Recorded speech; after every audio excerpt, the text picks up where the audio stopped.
Hang on, y'all. Doing some updates.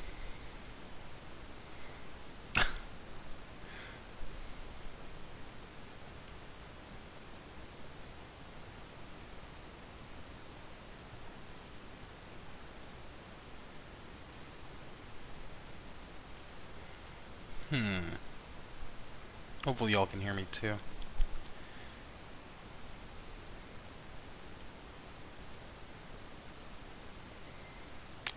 Alright.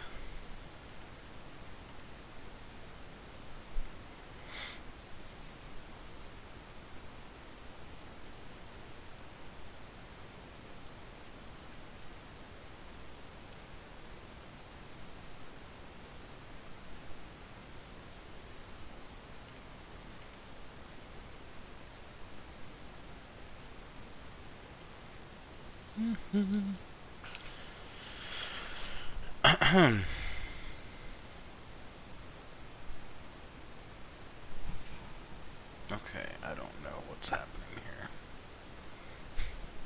I do this every time. I need to get better at this. I'm so sorry, everyone. Oh, is this it? I think this is it. Is it working? Might be working. Could be working.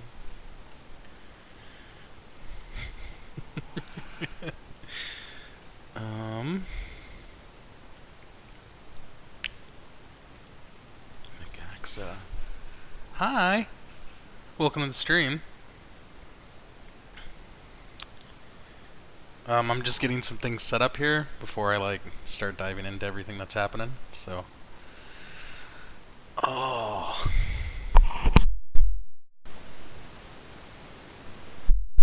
Marine's gonna be raiding here soon. So, trying to just get all this set up. It's actually gonna be a special. It's gonna be a special stream tonight.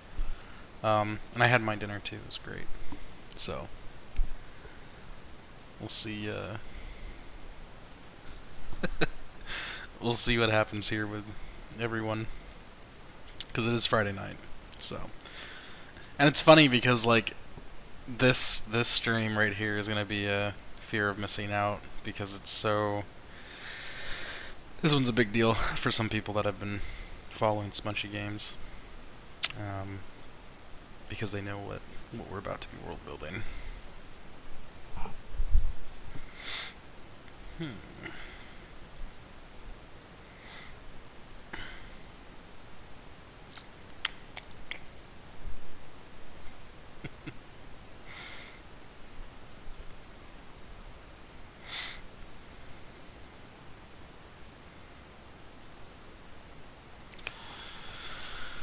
All right.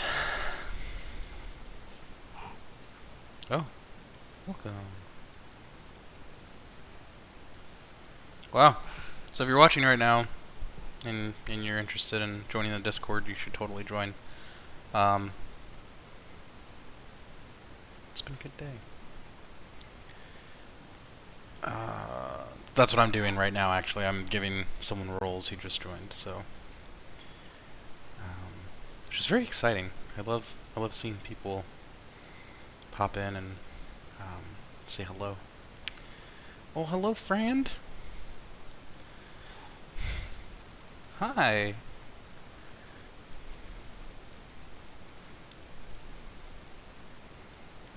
What brings you to Smunchy Games?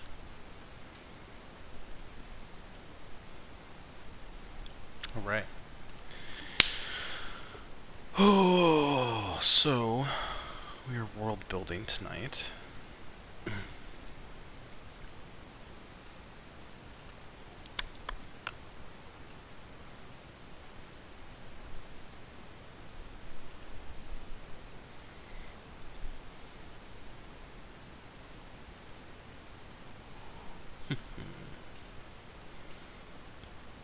Jeez, maybe I shouldn't do that. Delete that. It's too much.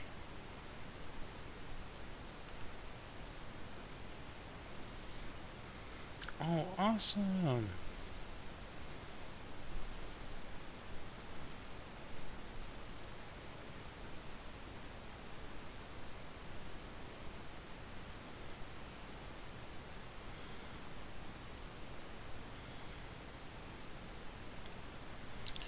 Self and introductions.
I need a music bot in here. That's what I think I need. Maybe I'll just play my playlist. Hopefully that won't be too loud, huh? Or play a playlist. Let's turn this down, huh? Yeah.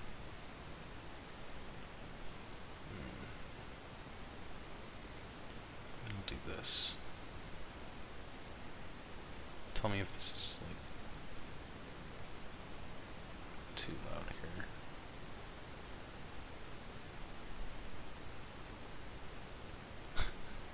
Whoa. Nope. Not what I wanted. There you go. That was weird. I gotta get a new mouse too.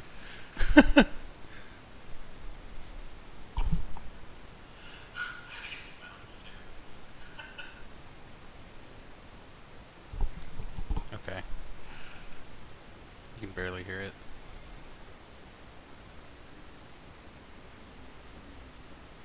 Just don't want it too loud for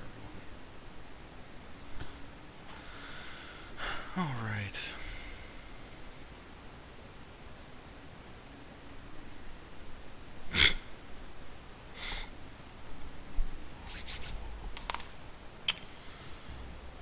So for those of you wondering,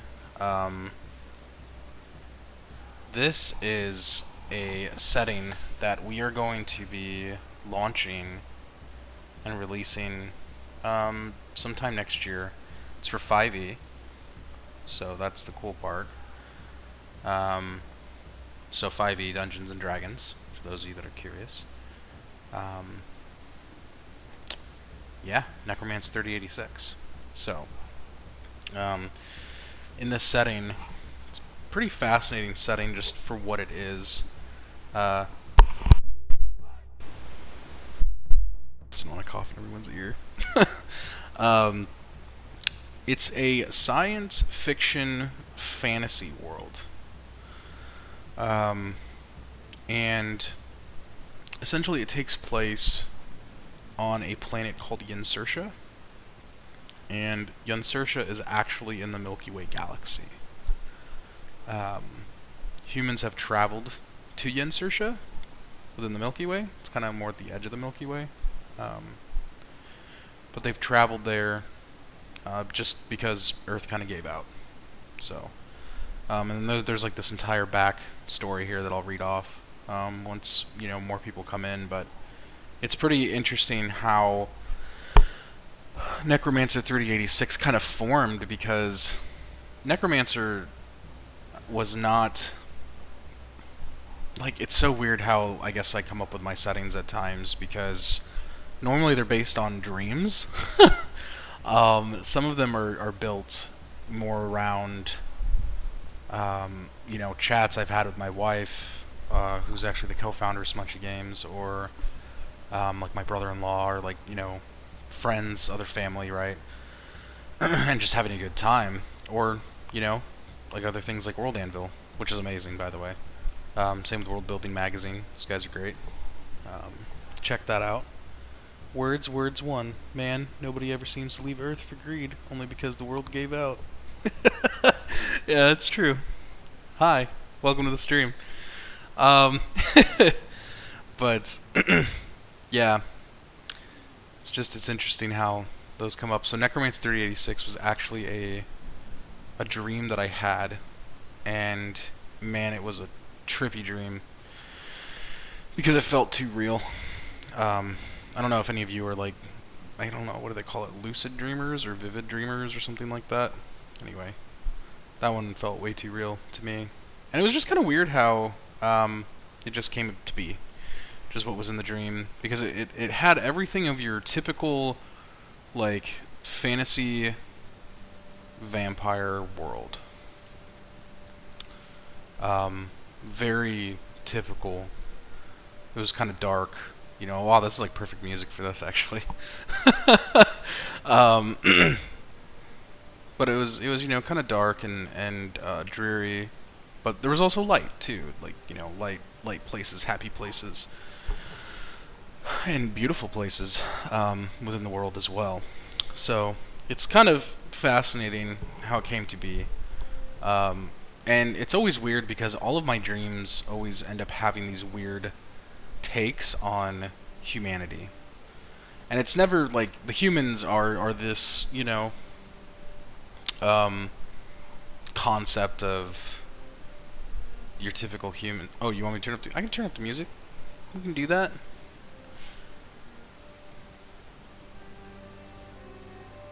I don't know, hopefully you can still hear me. But overall, it turned out to be another one of those settings where humans are not like they still have a stake in the game, but it's not really theirs to claim, type of thing.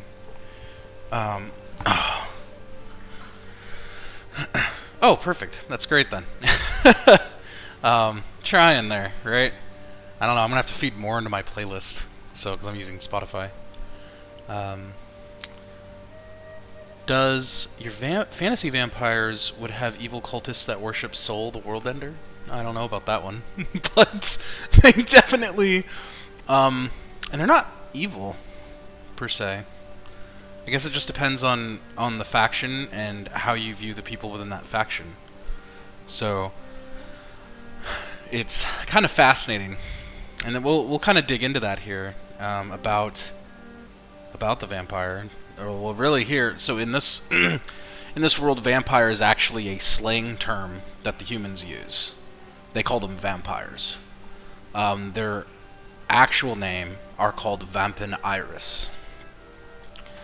So the vampin-iris, that's how they refer to themselves, or vampires. It just depends on who you're talking to, I guess. Really, in the world of Yensurtia, but they're very much a formal type of vampire. So one of their kingdoms is actually called Vincene Kingdom, which is very French. I don't even know how that happened, but that was actually in the dream. So all those little details are spread throughout the world, which is crazy. But in that dream, like I said, it felt so real. The song is a little faster too, so it's not as intense. But yeah, that's really what had happened. Hey, Marine, welcome. Welcome to the show. Oh, by the way, I don't know if Marine is in here. I'll wait for him to say something in chat, but man, it's gonna be a fun one. So we'll dig into this overall, and I'll answer some more of your vampire questions as we go. So there's a lot of basics that are fleshed out for this world, but tonight I wanted to do something really special with this, because what we build tonight is going to go into I knew you were gonna freak out. Yeah, yep. So tonight, this is going to actually go into the official setting book that we release on Kickstarter. So Um, there are some very specific things that I want to focus on tonight, so we'll get to that. But for everyone new, Words here, who's brand new to our stream, I believe, unless you go by a different name and I've seen you around, we'll have to kind of go through some of this lore here. Yeah, so this is a big deal, right? Overall, so let's. Again, hopefully the music isn't too bad for y'all. If I need to change it or I need to stop it, please let me know. I'm trying some new things here, so I'm not using a bot, but I actually like to control with Spotify more. And there's not enough songs inside of this, so I may just like pop some more in. Not yet. Anyway, so for those of you that don't know about this, and I'll recover this again, but I'm gonna actually read this from the beginning, and we'll go through this. Are you ready? I'll take your silence as a yes. No, I'm kidding. You can't talk. You gotta type. No. All right. God, I keep on coughing into the mic. Okay, Marine, that's fine. I'll be here. I know you know this part, but you'll want to get back because we're gonna be doing something very special tonight with this. Good. All right. So, Necromancer 3086 is about a time far into the future where the planet of Yansurtia is now the planet that is home to humanity. Earth had decayed and was no longer a safe place to live. Humans had traveled a full millennium before they had found the planet of Yansurtia in a wingspan constellation of the Milky Way galaxy. It was year 3010 when life had emerged on the planet of Yansurtia, and here is where the bone cults formed. Humans had lived in the ship Terranor for a millennium and then some. Humanity was born again. The ancient history of what they once were on the planet of Earth had all been forgotten. Life on the planet of Yansurtia was wild. It was similar to the stories told about Earth, yet the plants and animals that inhabited Yansurtia were much larger than those compared to that of Earth. Prehistoric-looking creatures roamed the plains and the forests. They fly high in the sky and swim with great speed in the waters of Yansurtia. Large crested creatures with 2 legs stomped through the plains. Their skin was scaled and purple, with 8 orange eyes, 4 on each side of their head. Their sight is impeccable. They will often chase after smaller blue creatures with orange eyes and long wispy tails. The bone cults were home to humanity, as this was all that was left from their journey across space. Little energy was left, and only pieces of technology. Considered relics now, this was all that was at the disposal of humanity. It was time for them to start from the beginning as they had done so with Earth many millennia ago. The bone cultists were harmless people. They honored the dead with beautiful murals and paintings. Bone cultists enjoyed painting murals, but most of all loved to paint on the skulls of their ancestors. They wore sacred ritualistic robes and painted their faces with colorful skulls, representing their level of rank and superiority. That was thunder and perfect for what we're reading. Jeez, that was nuts. I don't know if y'all heard that. The bone cultists were great agriculturalists and well trained in hand-to-hand combat as far as their necronyms could teach them. Bone cults are able to speak with the dead, any dead, and in some cases summon the dead to fight by their side, but will only do so if necessary. While the bone cults are peaceful people, the natives on Yansurtia, however, were not pleased with the humans, especially their bone cults. Their ways were uncivilized in both agriculture and living. These cynical natives call themselves the Vampiniris, or for short, vampires. The vampires didn't take too kindly to the bone cults, and instead waged war upon their towns and villages of bone. Vampires use a type of red dread magic, as they call it. Using dread was typically done by thralls, counts, lords, and barons. However, some of their lower-ranking soldiers could also wield the dread. In retaliation, the Bone Cult started creating bone stakes, blades, swords, and hammers, any type of weaponry they could muster. After losing many battles, the Necronym of these bone cults gathered together and forged necrochips, implanting them into any volunteers of the bone cultists that were to step forward and fight against the vampires. These necrochips gave the wielder power to wield necromancy and summon the dead in order to help aid them in battle. And because of the necrochips, here within the bone cults is where the first vampire hunters were formed. Vampire hunters were able to wield the Hollow, as it is called by the Necronym, a form of necromancy used to summon the dead and then release them back into the afterlife. The Hollow is a powerful magic, and its origin is currently unknown.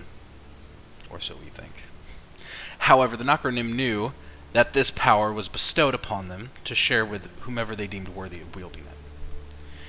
In the year 3086, it has been 76 years since the exodus of the Terranor.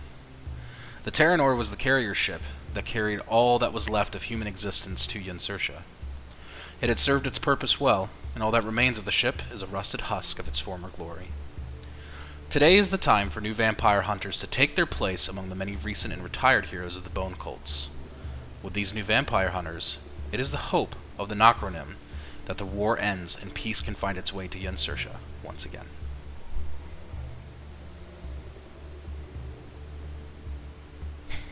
There's Annie. Hey, welcome. Yeah, so we're actually doing something really special tonight. We're going to be creating a few things here with Necromancer 3086, and we're going to do it together. Because this is a 5e setting, and because this will be a setting that is going to be launched on Kickstarter sometime this year, later this year, but it's going to happen. So, just like everything else that we do here at Smunchy Games. If y'all, as I'm going and reading Necromancer 3086, if you are curious about what we do at Smunchy Games, and you're brand new to the stream, or really anything we do, we run a tabletop game publishing company called Smunchy Games. We publish all tabletop RPGs, and as well as third party. We have our own systems as well, and our own world settings for those systems, and we also do card games. So we actually have a card game hitting Kickstarter March 3rd called Fray, and I'll show that later. Because we'll actually do plugs at the end and all that, but just to catch everyone up, you can go to that link, smunchygames.com, check everything out. There's another one, pathsgame.com too, if you want to see one of our other worlds, and the system for that. And if you're feeling really courageous, you should join our Discord down at the bottom, and you'll get to see everything else we do too. Alright. So, we're going to now talk about some lore that no one else has seen except for literally my lead writer and my lead developer. Ooh. So this is a big deal, because the last time I streamed anything to do with Necromancer 3086 was over a year ago. That's another reason why Marine was like freaking out in chat earlier, as well as even why Annie's like, wow, I step away for like less than an hour and bam. Yeah. So we haven't done this in a long time. So this is something that's going to be awesome. So here we go. Are you ready? I keep on asking that, but no one can actually respond via voice. I'll just take the silence as a yes and we'll go forward. It's so cheesy and corny, but I love it. And real quick, before I do this, let's take a look at chat here. Okay, good. Also, I want to apologize in the case the stream does magically end on its own by accident, because it is storming here really bad. And I didn't expect that. So, thunder maybe will just add to the ambiance of what we're doing. But anyway, here we go. So hopefully Marine's back, because he's going to want to hear this. Marine, are you back? I don't want to read this and you not hear this. We'll pretend he's back.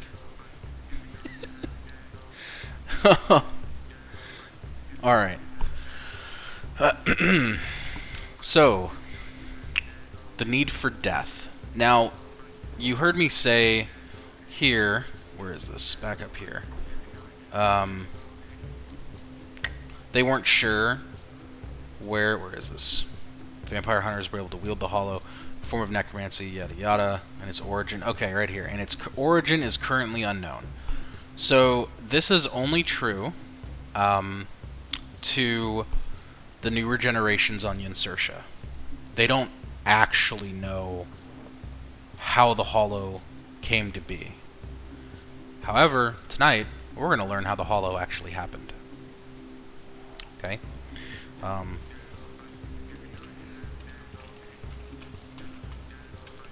And I'm going to leave a comment for myself.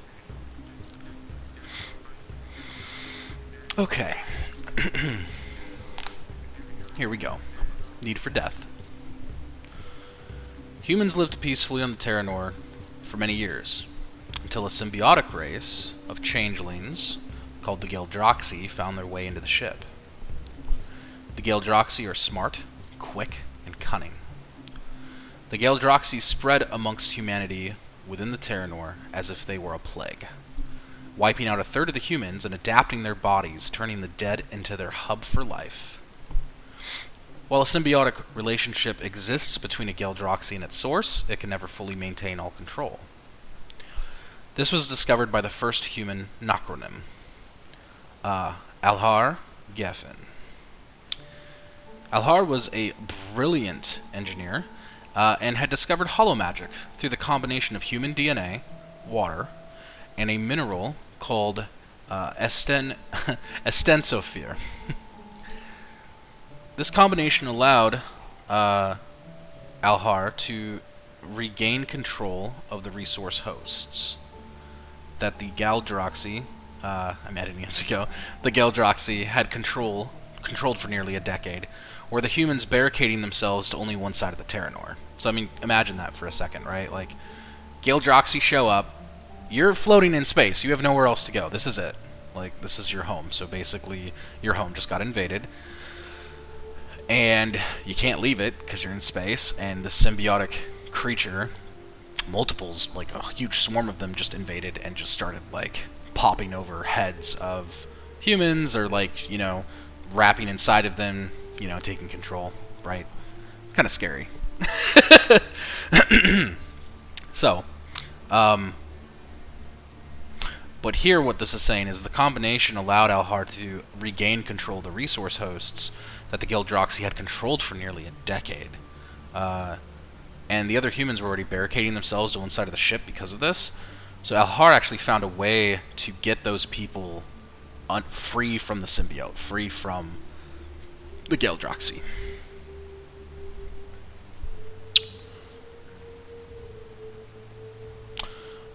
Words 1 says, is it possible to add a word to dictionary for only a specific document? A lot of proper nouns the doc just thinks is misspelled. Probably. I'll have to do that later. I apologize if it's bothering you, though. Marine says, and I have sweet Thai chili tacos. Oh, good. You missed some pieces, but I was going over it, so... Here we are, again. This was discovered first by the human Nocronim. He was the very first one, Alhar Geffen. Now, as we continue, Alhar knew the only way to get rid, or the only way to rid the humans from the Geldroxi was to strip them to their bones. Alhar created other hollow chips, creating new Nocronim that were willing to help him fight against the Geldroxi. The day had come where Alhar and his council of Nocronim defeated the Geldroxi, banishing them from the Terranor. It was this day that humans had a newfound respect for the dead, being able to control them for the greater good, and to defeat their foes, not allowing for any other to control their own people. The dead to this day will still speak with the Nocronim and ask for their bones to be honored, to be used as tools or weapons against the enemies of humanity. That's pretty intense, if you ask me. All right. So let's talk about the Vampiniris. This may answer some of your questions from earlier, and we'll see how that goes. The Vampiniris are light years ahead of human technology, and have already forged many dread chips that have unlocked their own forms of Nocronim known as Dreadmancers.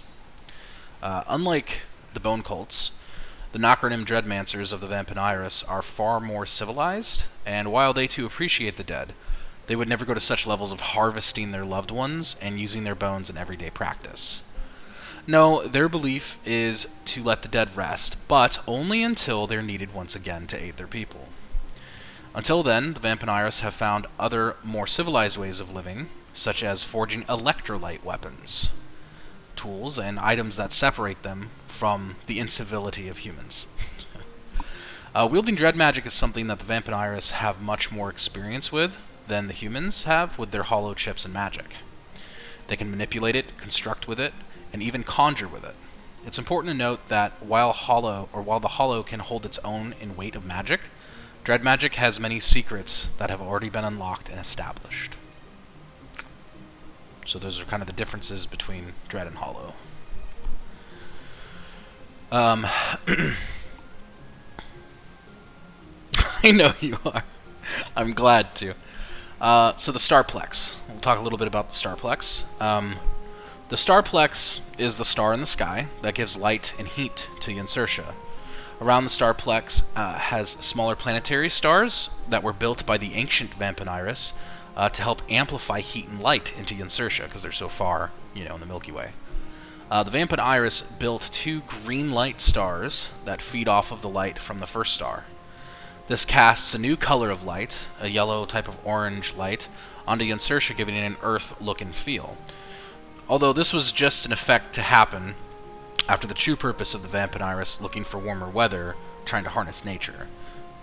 This fell out of their control, however, and as nature usually does, took over the 2 green Vampiniris-built stars, adapting it as its own. There are no Vampiniris that inhabit the 2 hand-built stars today, as most of them fled or died during the catastrophe. So, yes, that means the Starplex is kind of taken almost a mind of its own in a weird way. But really, it was the magic of nature. Science of nature, however you want to put it in this case. Alright. So, here we have the different bone cults. And kind of how we have created them. So we have Raven Skull, Shatter Spine, Broken Fist, and Bruised Hearts. Each of these are very different. So like the Bruised Hearts, they have an elite group within them called Star Shepherds. And the bone cults are all human. None of them are vampiric or Vampiniris.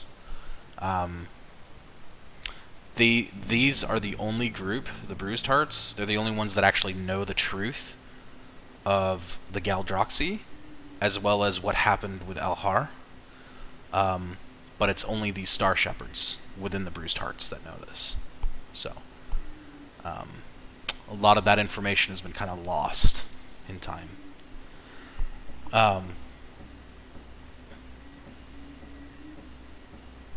Yep. Exactly. Artificial suns. I told you it was going to be really cool. Just different. So, with that said, there are a few other things that I think we should know before we start diving into this. So, we have humans and we have vampires. So, vampires actually have their own sub-races or clans, essentially, as well. So, you have the human bone cults, which, remember, Raven Skull, Shatter Spine, Broken Fist, and Bruised Hearts. And then we have clans of the Vampiniris. So we have the Gendeller, which are essentially, they're more slender, taller. They have a form of like a werebat. That's kind of what they would look like. And then you have the Male, which have more like angular faces. They're very diplomatic in that way, between the Gendeller and the Heart. clans, and we'll get to the heart in a second. They have the most human build, but they're still very angular in face. They have their form as a werewolf type of form. And then you have the heart, and the heart they're like these muscular and tall, like crazy looking, buff, mountain looking people. Like their women kind of look more like, wild Nordic features. They don't actually understand why the Gendeller clan will do what they do, but they'll let them live their life the way that they are, and they'll live in the mountains and the things that they do on their own. They actually turn into a werebear. So that's their clan thing. And then you have the last one, which are called the Trost. And it is very much broad sense of the word, a man and a half tall. They're massive. So they're half feral. They're still respected, though, by the other Vampiniris clans, especially for their strength, because they're huge. Think of them as almost like half giants, basically, but they're vampires. They're generally regarded by savages by the Gendeller, because the Gendeller are so prim and proper. But they like to isolate themselves. So when they form, they don't really have their were form isn't really a creature. It's actually like a hulking type of thing that they do. So it kind of gets a little intense with them there. And then of course the Vampiniris clans were named after each of the last names of the original heads. So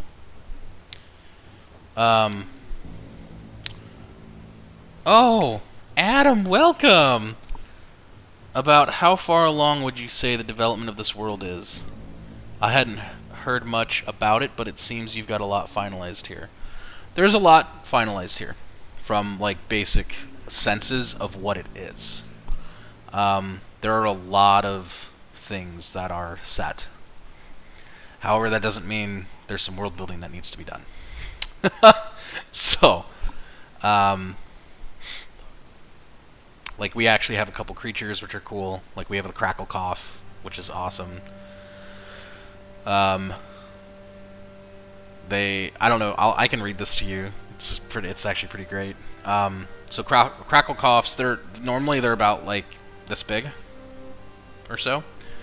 Crackle Coughs often slink around ancient bone piles of the bone cults.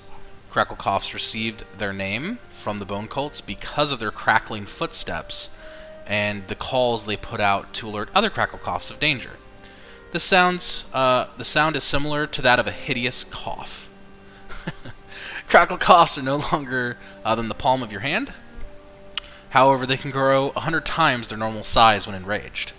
It's tremendously difficult to threaten a Crackle Cough, but if you do, it is advised to run, hide, or seek shelter to avoid imminent death. Crackle Cough's fur is silver and shines whenever the starlight hits it or when the starplex in the day's sky will make the Crackle Cough's fur shimmer when they scurry through the pile of bones. Their face is pointed and narrow with beady green eyes. Their whiskers flicker when they sniff the ground to find food for their next meal. Their long tail is often used as an appendage that will allow them to carry small things in it, allowing them to travel back to their burrows under the bones.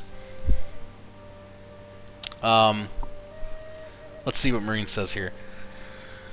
I find it ironic that the Vampiniris are lycanthropes. Yep, and it's breaking tropes, man.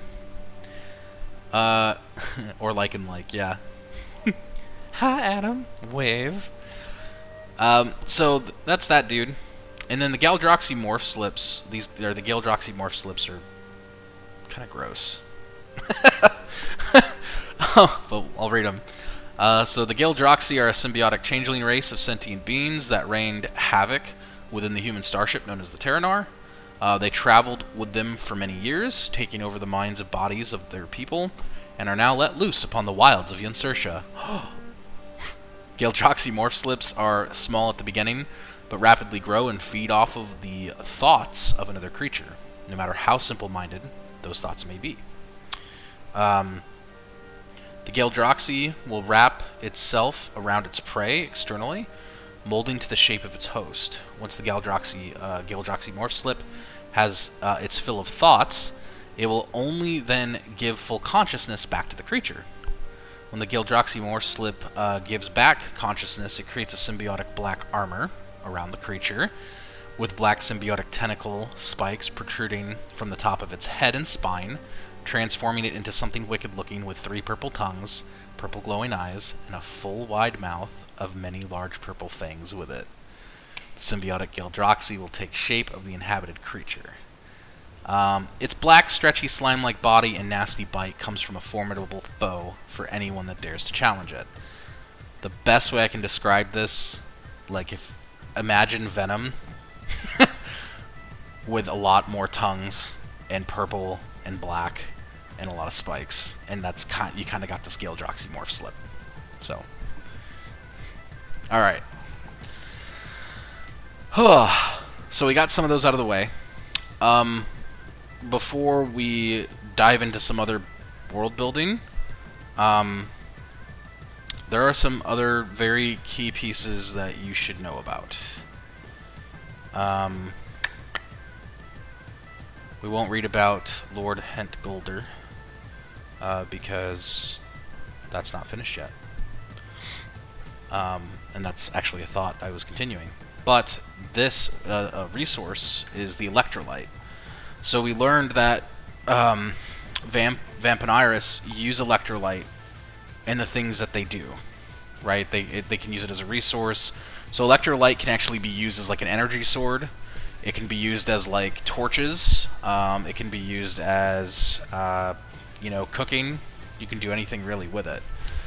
So the Starplex has altered many things on the planet of Yncertia and how they grow. Electrolyte is formed through technoturgy, is what we're currently calling it. Yep. It says, I know this is jumping the gun a little bit, but can there be a creature called the Lichen Vampin? Which would be a Vampin Iris that got infected by another form of lycanthropy, which fed off of its other lichen abilities, forcing it to be constantly transformed. Can be any combination of 2 other lycanthropes, but take the best stats from each of their stat blocks. Oh, stat blocks. Maybe. Yeah, I mean, I don't know, it's a good thought. I'd say keep that in your back pocket for now, and then we'll get to where we need to go here. Alright. So, the reason why, I'm reading all this to you now, is so once we do dive into what we're going to do here, I have a better idea of how to do that. So, the early years of Yncertia.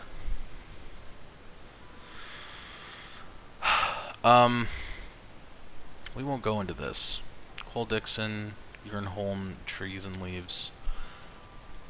Okay, so this might help a little bit too, and why and what, and like what types of things can happen on Yncertia. So botany, right? Also, the language that the Vampiniris speak is called Vultan Klur. Vultan Klur is it. So here, this is a Jernholm tree in Leaves, and they have very specific uses. The scientific name is Jarnhuln in Vultan Klur. Oh man.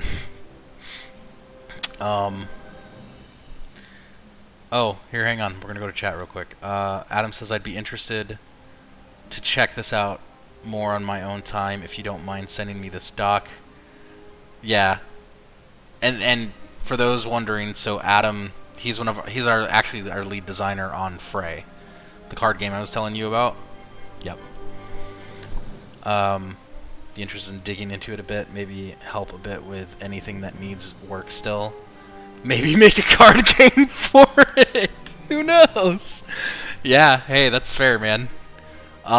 Marine says, by the way, are you planning on using D&D Beyond to add these creatures? You know, I don't know. That's a great question. That's going to be up to Jake and Andrew.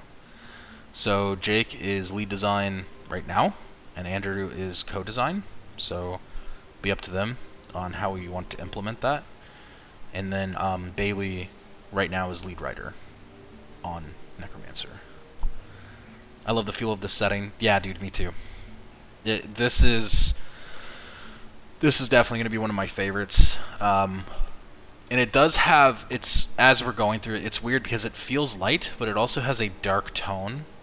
And I don't know, I do like dark fantasy, but I don't like it so dark that, like, I don't know how to describe this. I feel gross? I don't know. I don't know how to describe that one, because it's not really gross. It's not a gross feeling, it's just, there needs to be some kind of hope, right? Maybe that's why I like Games Workshop stuff, too. Whimsical darkness. Thank you. Yeah, it's like the goth of D&D. It is, yes, like the goth of D&D. That's so good. It's dark themes with normal storytelling worlds. Yeah. Whimsical darkness, though. That's a shirt. It's gonna happen. Okay. Alright, let's go into the Yurnholm trees and leaves. So, the Yurnholm tree is commonly used in medicinal practices by the human Raven Skull cults, specifically because it is common in the region of Denchland. The translucent purple leaves are often picked by an herb gatherer that is either an alchemist or a merchant that has studied the arts of alchemy but does not practice.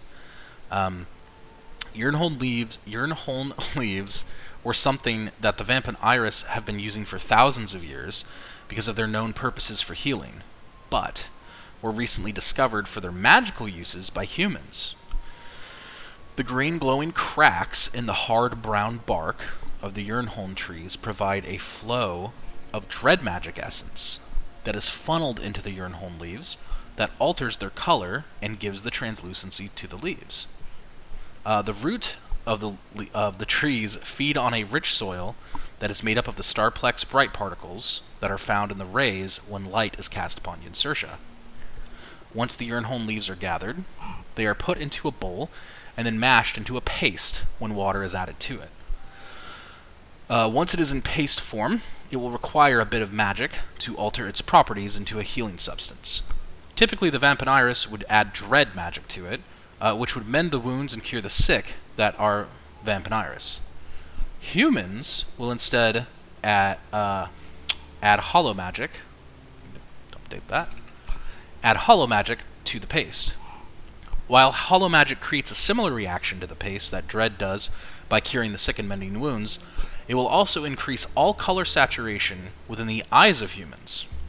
The human iris will glow white, and magic mist will drift from them. This allows humans to see the world in brightly vivid colors for roughly 30 minutes of time. When the paste is complete, it may be used immediately, or it may be kept in a glass jar type of container. This paste, by the Vampiniris, is known to them as Colin Shear, meaning I am healed, in the language of Voltan Clur. Although humans have heard it called Colin Shear, they will often refer to it as healing paint.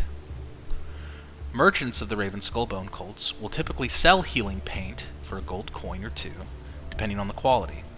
If it weren't for the Yurnholm leaves being so common, merchants may be able to get away with selling it for a higher price.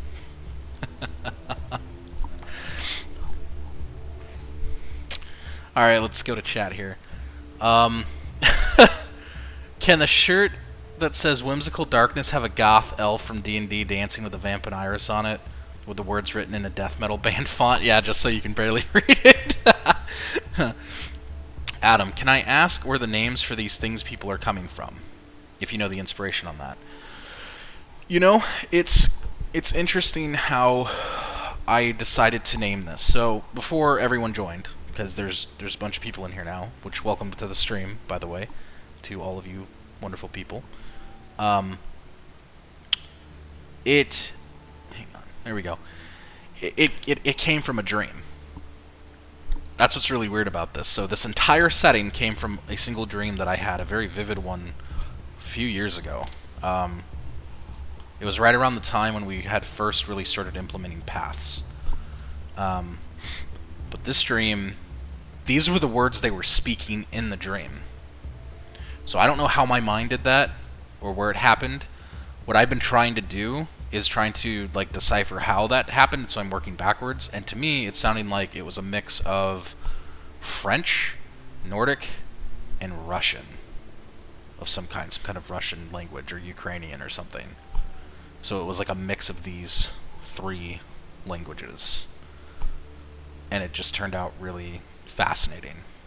Because we have things like Vensone Kingdom, but then we have Vamp and Iris, but then you have like Vault and Clure, and that sounds nothing, like it would. It's just really, I don't know. That's my answer to you. So, I don't know. Look that up. Yeah, it isn't. It is a really interesting mix because it's weird when you have like the French and the Nords and the like Ukrainian Russian thing happening here. Like words are like blending is so strange, but it comes out nice. Marine says it sounds like it's in reference to Romanian. Yeah, there could probably be a little bit of Romanian in there too, like Eastern European, right? Which I guess Ukraine, right? Like that's probably how that all. I don't know.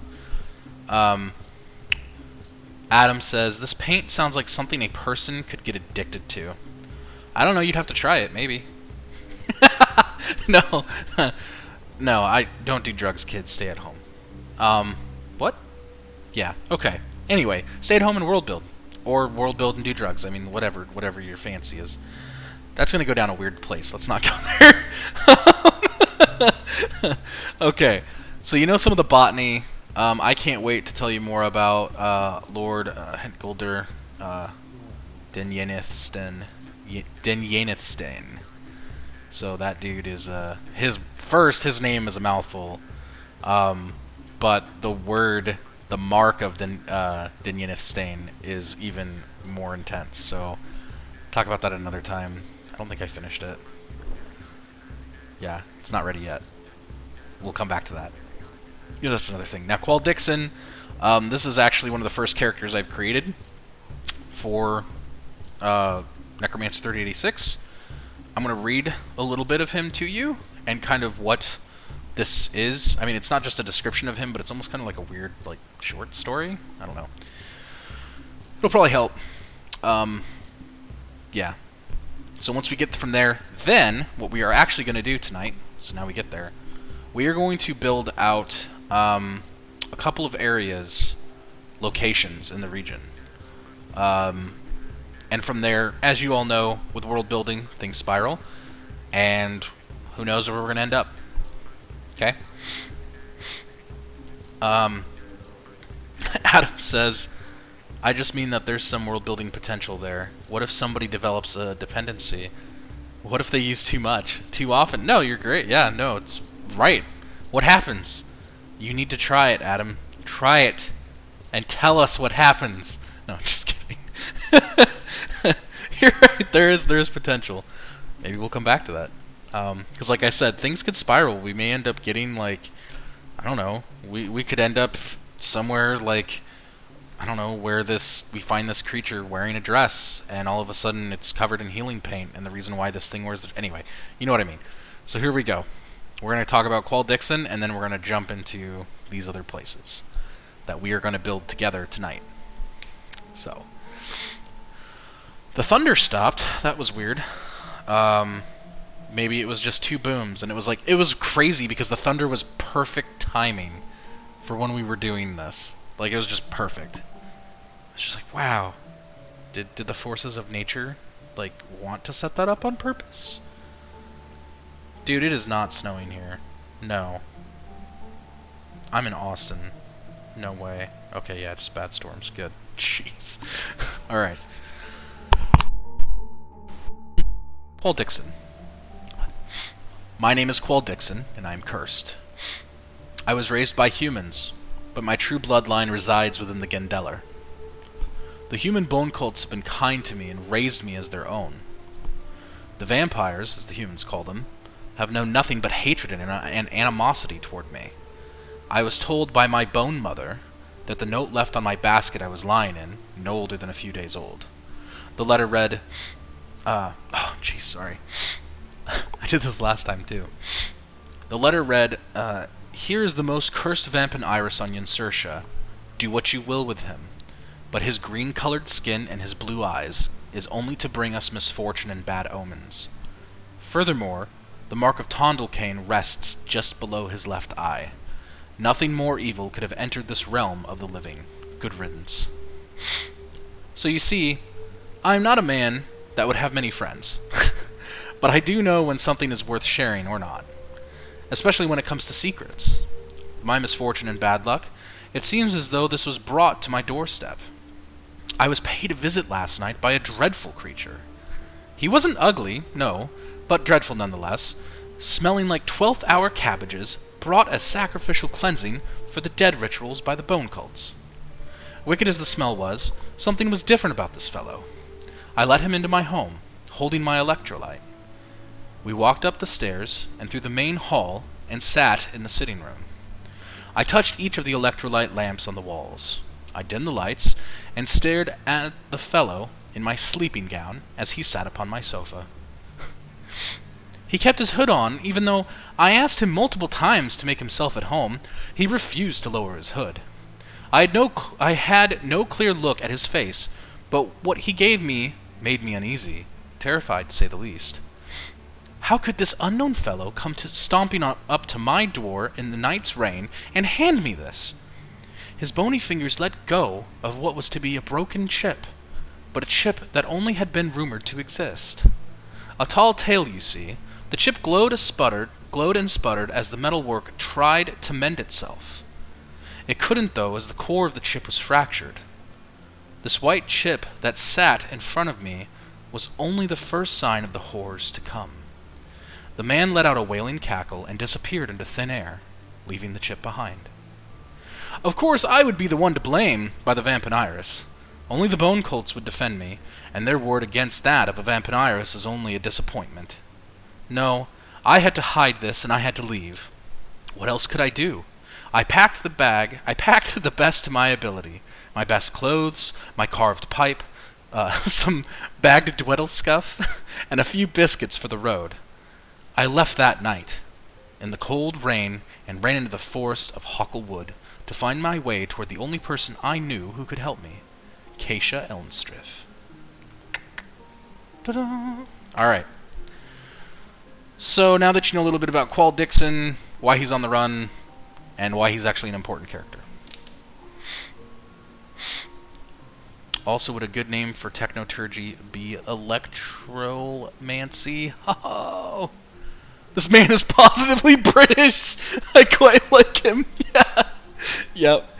Yeah, Qual Dixon, he's definitely going to be one of my favorite characters. You know, it's funny because when we talked about like paths, you know, in paths my favorite character is Akenta, obviously. And then Qual Dixon here in Necromancer is like the complete opposite of someone like Akenta, who's like kind of brooding and can be dark at times, and Qual Dixon's just like, oh, I'm sorry. Oh, okay. You know, he's great. But alright. Cool.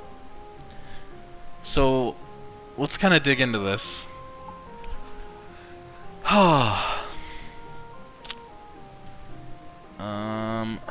Always clicking on the wrong things.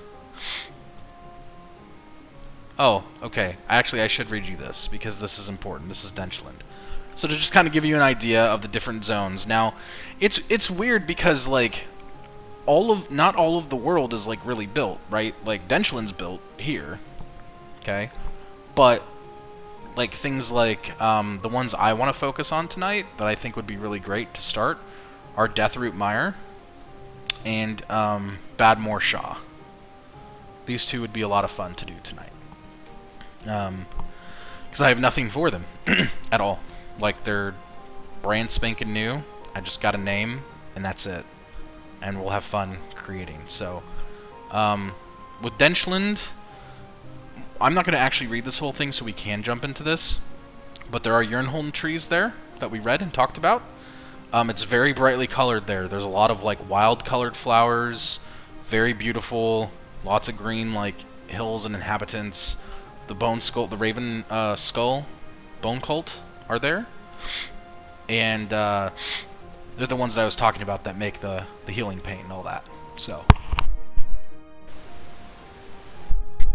Grattle wildflowers, yeah, that pretty place.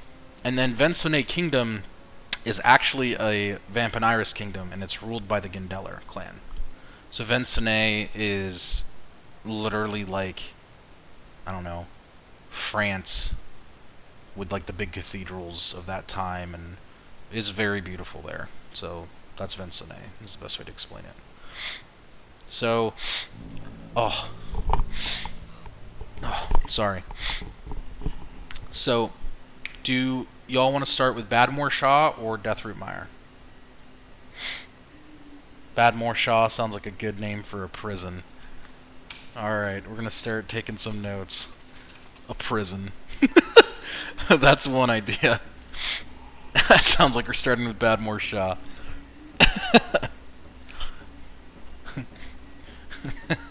Hey, welcome to Badmore.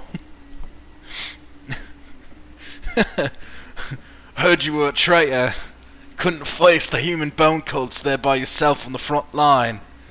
What are you supposed to be? God, that's great. Sorry.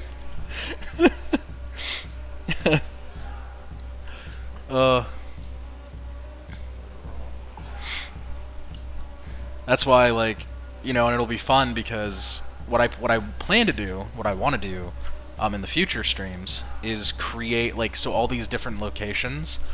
Where I mean, it's going to be inevitable. We're going to probably come up with some new bone cults or, you know, some new things in general, right? Like I don't know, just that's kind of why I want to start with location because we're gonna have to fill the location. So, so when people get exiled, they're sent there. People are exiled. They are sent to Badmore Shaw. I like it.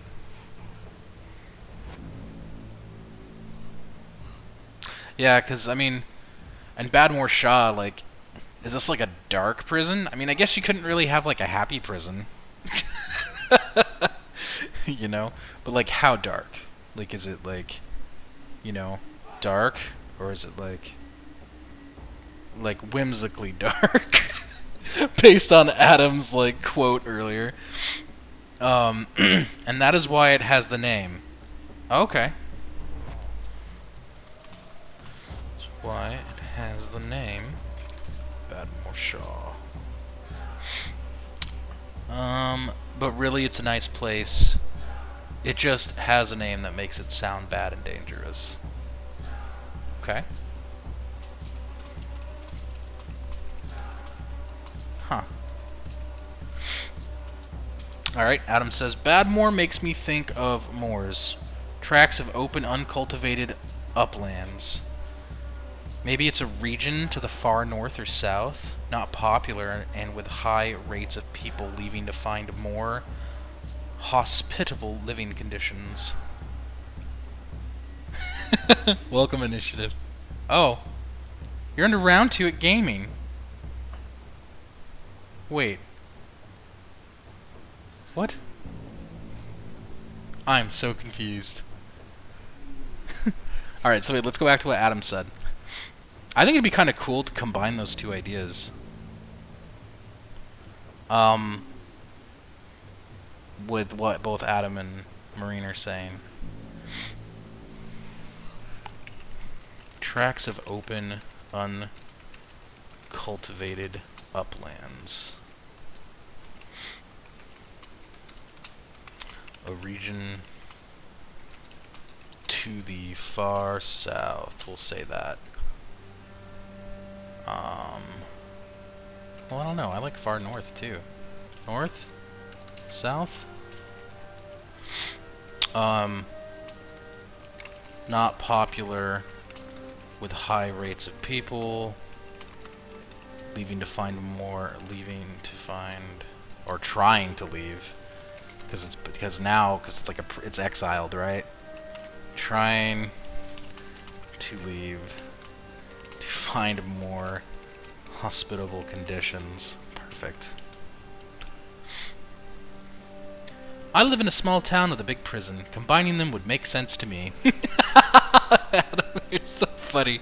Yeah, that's kind of how, like, Central Texas is. That's basically that. Why not both? Why not both? I don't know. We'll need to decide on north or south.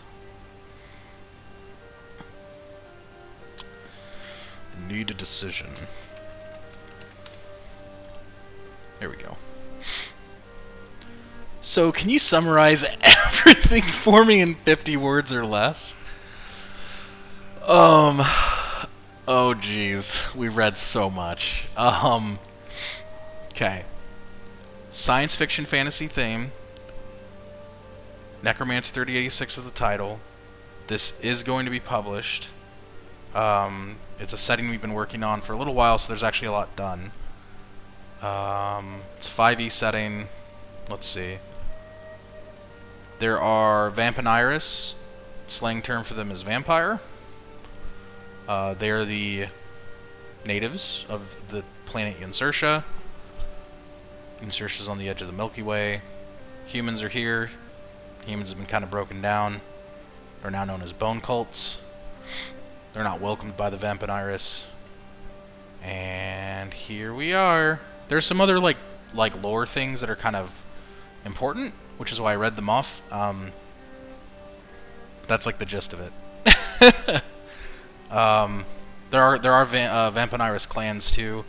Each of them have a were form of some kind. So, yeah. Oh, and something that I should note as we continue through this. Vampiniris, they can also be vampire hunters. Something to think about there. So, yeah. Because you have to remember, the word vampire in this world is actually slang. But there are Vampiniris that have no problem hunting other Vampiniris. So, they're traitors too at times.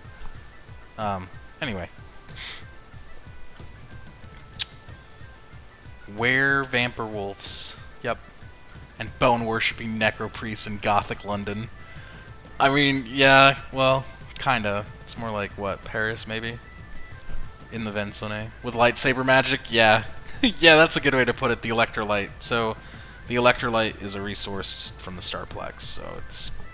Yeah, it's sci-fi fantasy. Best way possible, I guess, right? I love... That's probably my favorite message of tonight, is what Round 2 here just said. So can you just, like, summarize everything for me in 50 words or less? That's so good. And I'm sorry that you missed world building.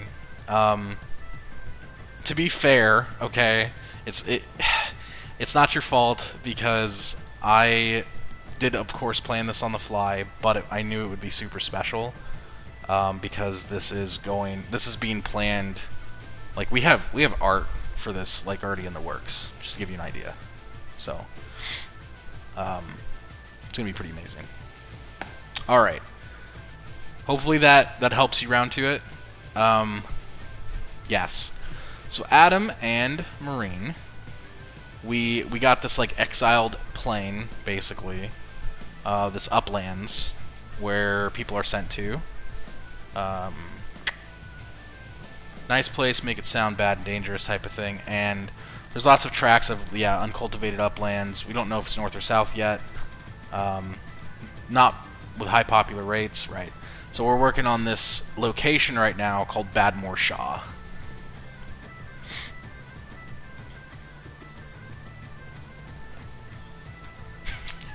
And then after Badmore Shaw, because I honestly imagine this is going to take us down multiple paths of just random acts of world building. Random acts of world building. Is that a thing? Can we claim that as a thing? Random acts of world building. Adam, confirm with me on this. You got the world building magazine thing going on. Is there such a thing as random acts of world building? I feel like there is. Rob. Bro. Oh my gosh. Dude. Rob. You could actually say I've been robbed of my focus. Because it's a random act of world building. I'm writing this down. I've been robbed. Robbed of my focus.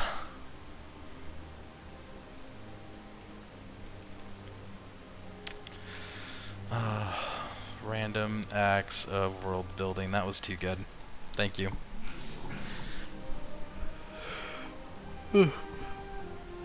Oh, sorry for the yawn. Again. Everyone yawned. So how about Badmore is a term that refers to any of the exiled lands Badmore Shaw. Whoa, okay, I misread this. So how about Badmore is a term that refers to any of the exiled lands. Badmore Shaw is the one to the south. Okay. South it is.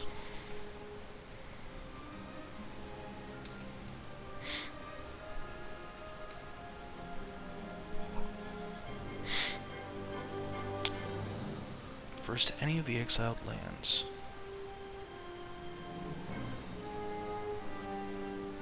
The Badmores.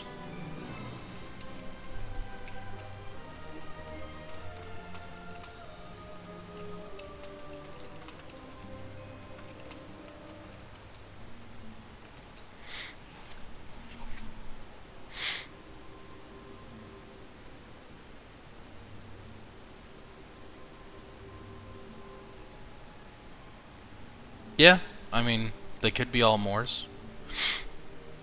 Badmore, I don't know, X. Fill X with name. Shaw could be the name of a significant place in the region. Yes.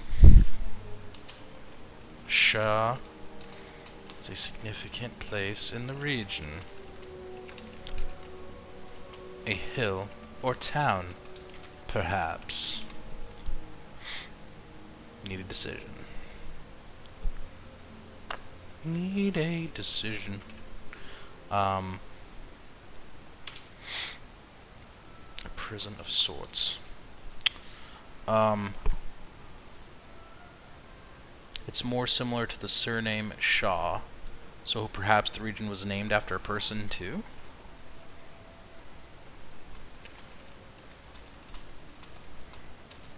That's where my mind was going to.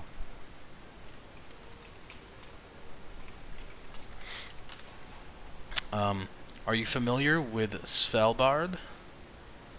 People tried desperately for a long time to make it there because it's a strategic location and so few managed it. There's an abandoned Russian there. Abandoned Russian? Like a person? There's an abandoned Russian there, which was once the pinnacle of the USSR.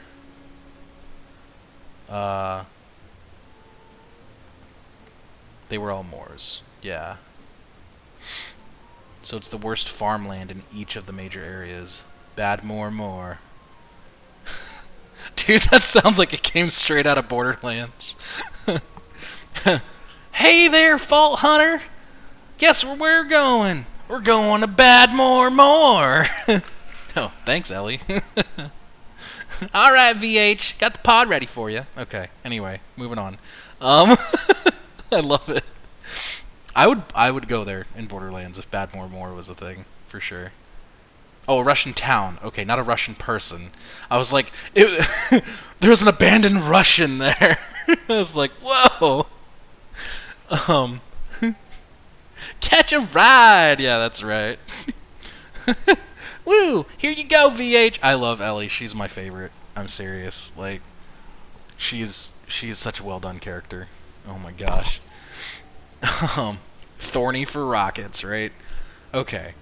The Shaw would be a town on the top of a very steep hill. Ooh.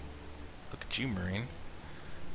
A town on top of a very steep hill. We're going to delete that.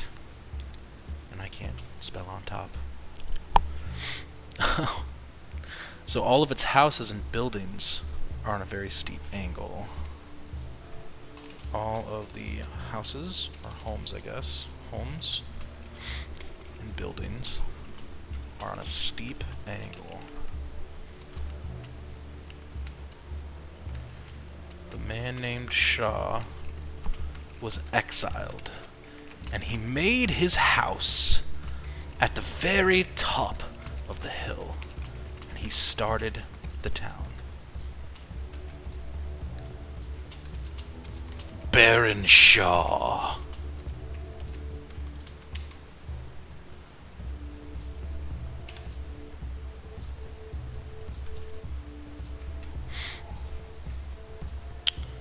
If it was one person, they would 100% be dead in like a few days max.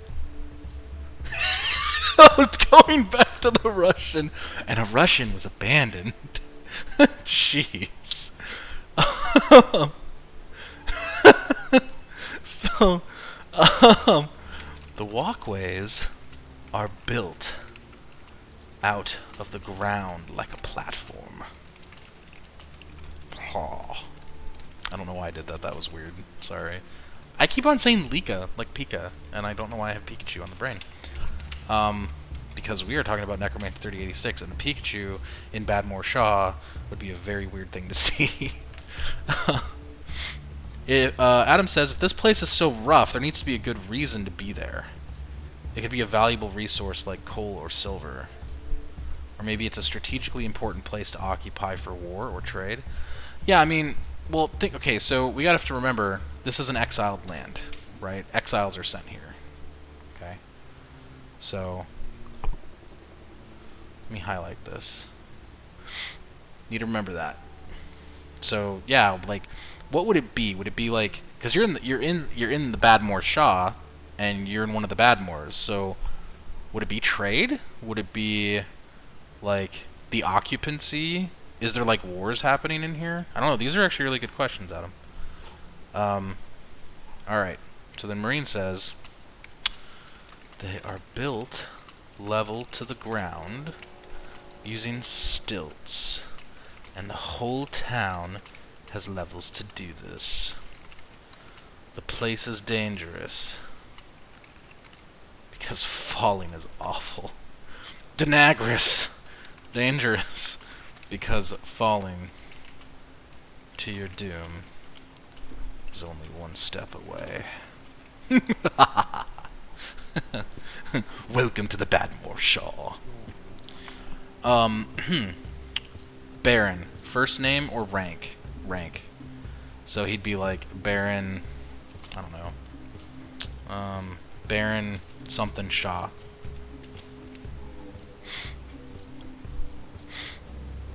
And we're definitely not going to talk about Pokemon. Oh yeah, dude, because man, we're gonna get back into like lingua burritos again.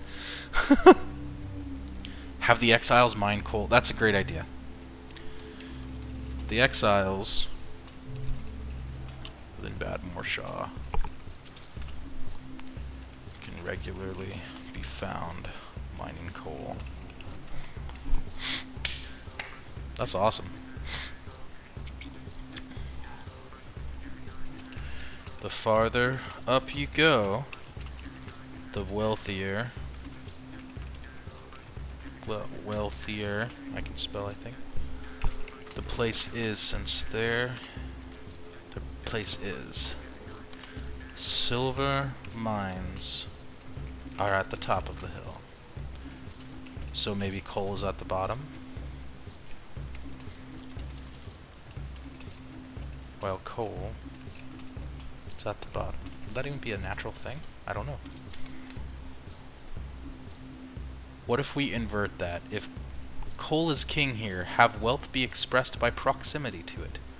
The lower you go, the warmer you are too.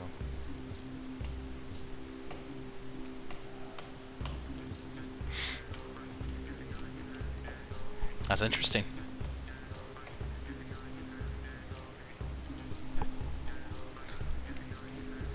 Okay.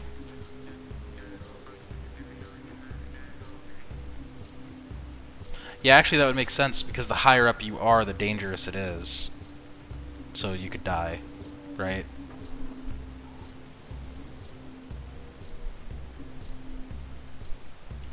Lower you go. Whoa.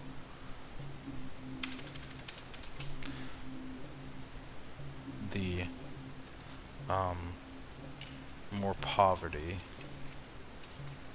is the higher you go, more poverty. I don't even know how to write that. More poverty becomes a... Wait, let's read that. Poverty becomes a regular occurrence.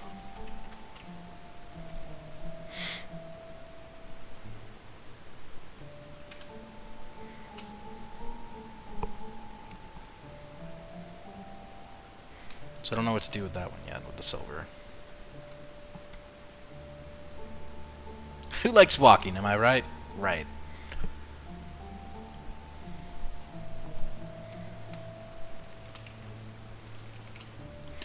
The closer a commoner to bad Morshaw to the mines Badmore Shaw is, I don't know if commoner is the right word, citizen, to the mines in the Badmore Shaw is, the wealthier they are. To the coal mines. Coal mines.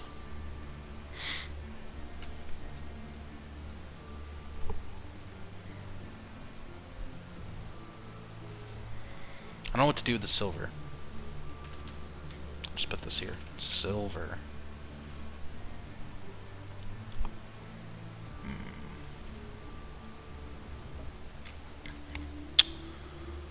Also, the poor have less coal they can sell because they need to burn some to keep their houses in livable condition. Yep, that's good.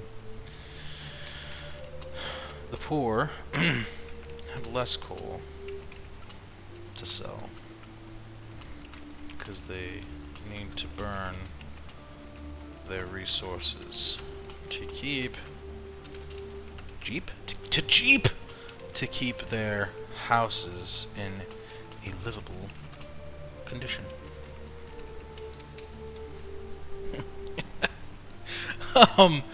Oh, what's his name? Jeez.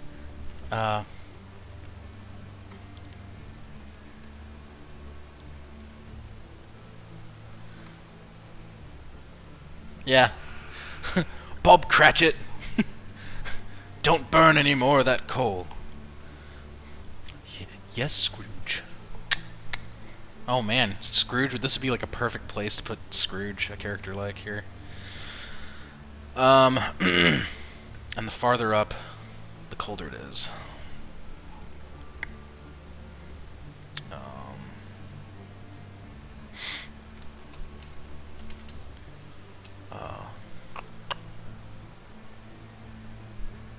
Walkways are built. They are built level to the ground using stilts. The whole town has levels to do this. And the further up you go, the colder it gets. There we go. You can dump the silver. We can use that for another Badmore. Alright. The other Badmore.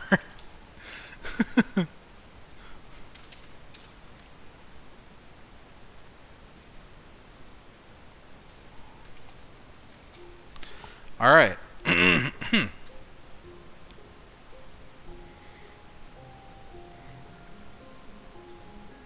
Oh, we're going into Deathroot already? Alright.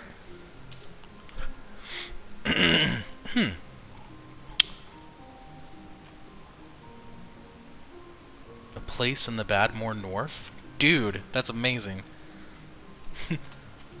The Deathroot Mire is a place in the Badmore North. And it's... Oh. And has a fungus-infested silver mine. That's crazy awesome. Alright. So this is the Badmore North.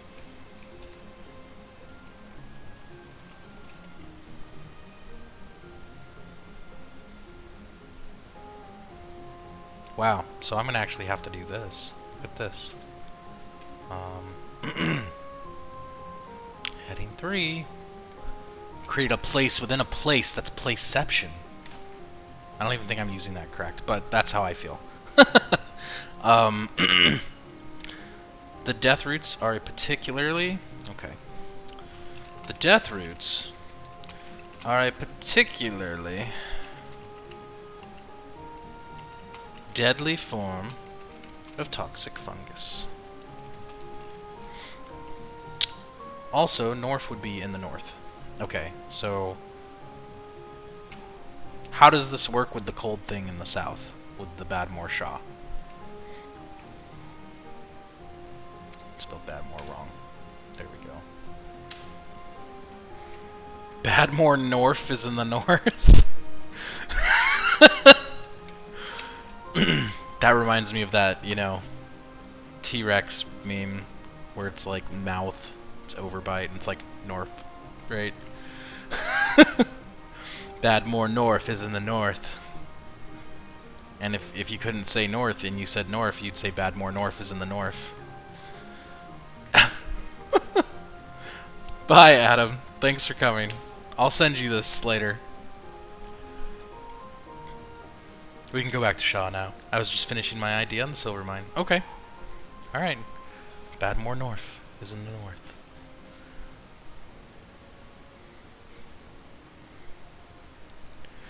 Welcome to Badmore North.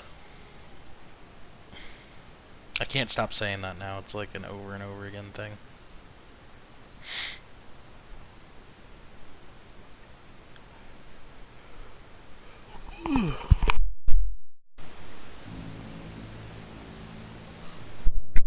Be perfect right now is coffee, but I don't have any coffee, and I don't have a way to make the coffee. So that is sad.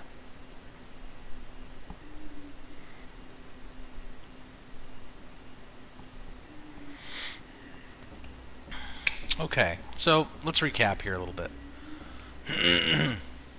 Also, as a joke, can the people who live in Badmore North be called Norfolk? I don't know, actually. Isn't Norfolk a thing? It sounds familiar. But I'll recap here, as we're answering that question. The Badmores is referred to all of the exiled lands. Whoa, Batman, what did I just do? The Badmores. Okay, there we go. Shaw is a significant place in the region, a town on top of a very steep hill. All of the homes and buildings are on a steep angle. The man named Shaw was exiled and made his house at the very top of the hill, starting the town. Baron Shaw. Baron something Shaw. Something. What is happening? Like, that was crazy. Did y'all see that? I didn't even mean to do that.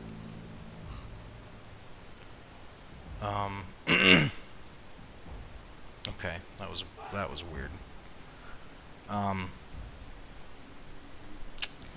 The walkways are built out of the ground-like platform. They are built level to the ground using stilts, and the whole town has levels to do this. The place is dangerous because falling to your doom is only one step away, and the further up you go, the colder it gets. The lower you go, oh, wait. The lower you go... I need to reword this. The wealthier you will find. The closer a citizen to the coal mines in Badmore Shaw is, the wealthier they are. Okay. Yeah. That's great. I'll need to reword this. And I just... What? There we go. Man, I'm having so many weird problems there tonight. Reword this. Here we go.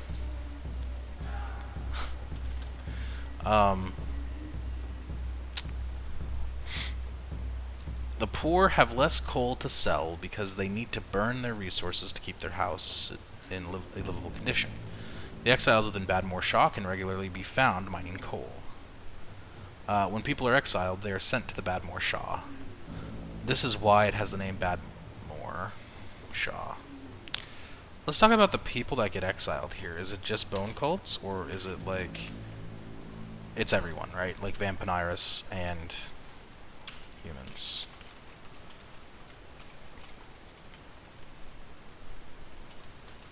Bone cultists can be exiled here. Yeah, it's a place in Virginia. Okay. Jeez. The Norfolk. Oh my.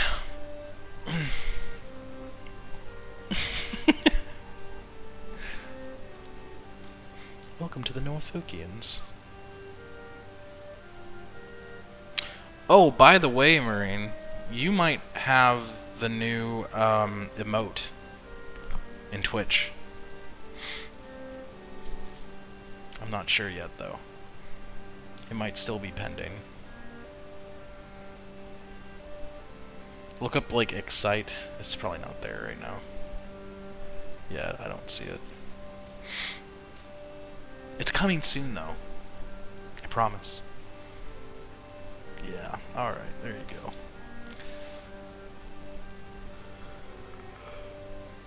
go. The citizens of Badmore Shaw are wealthier, the closer to the mines they are, as they can get to coal easier, and the place is warmer, reducing the amount of coal that is necessary to keep warm. Yes, basically that. See, the funny thing is I know I'm going to write this, and then Bailey's going to just change it anyway, because that's how we do things. Alright, so, going back to this question, though, of vampires and human bone cultists can actually be exiled here. That's what it sounds like to me, because it's a prison, right? Well, prison. I'll put that in quotes. Prison. Okay. Cool.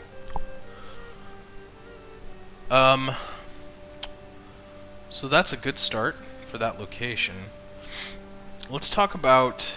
Because we know the people that are here, but what kind of, like, wildlife are you going to find here in the Badmore Shaw? Because when you think about that, like, things gotta eat. And on Insertia, there's, like, a lot of, like, prehistoric alien-looking creatures. There's a lot of very unique things.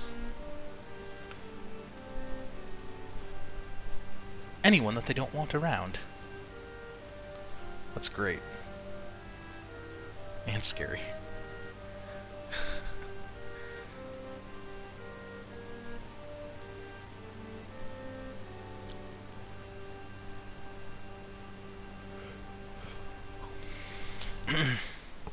Now I would say more Vamp and Iris, this is Marine, talking. Now I would say more Vamp and Iris are here than in the Badmore North. Okay.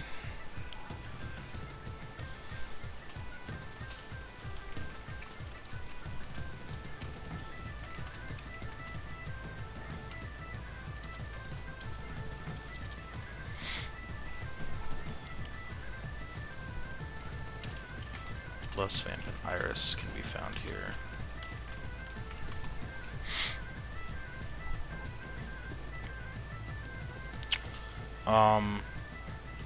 Vamp and Iris are here then in... Okay, yeah. Because as lycanthropes, they are easily killed by silver. Yeah. So only, like, real vampires will be in North. Yeah.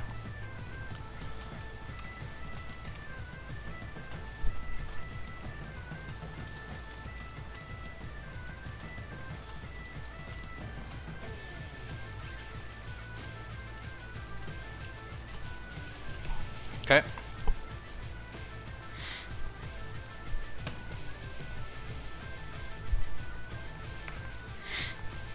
That's pretty good. But yeah, wildlife in the Badmore Shaw.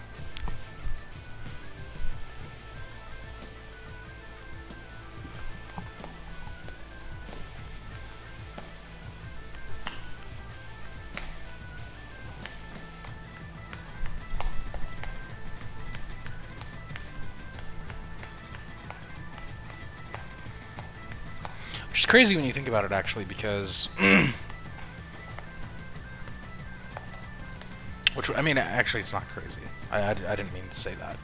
It's interesting when they do capture a traitor, like a vampire hunter. Might have a lot of them there.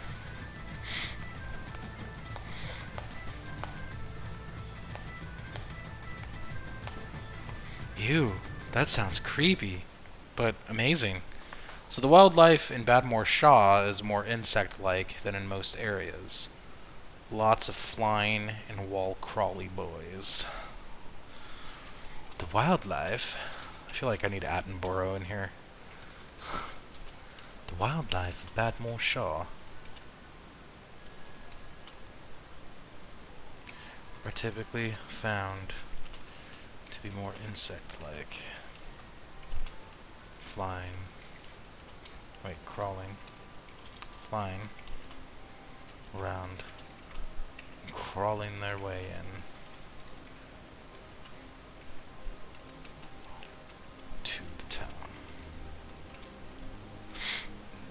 I just realized I put the wildlife.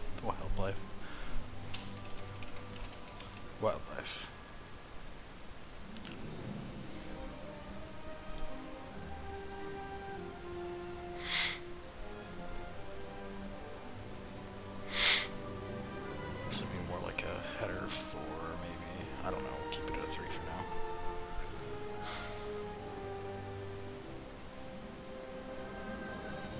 Be more insect-like, yet still giant in size.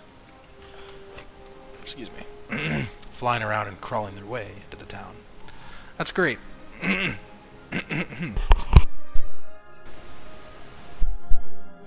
Okay.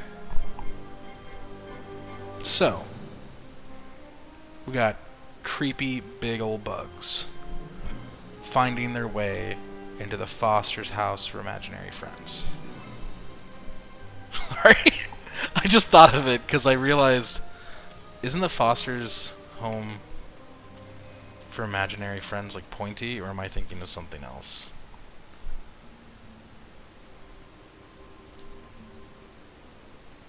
Yeah. That's pretty great. I don't know why I thought of that. Tall and pointy. That's like the architecture I see in my head. There's just like this giant bug crawling in there. Sorry. It works though, because it's like this kind of got this like semi-gothic feel to it.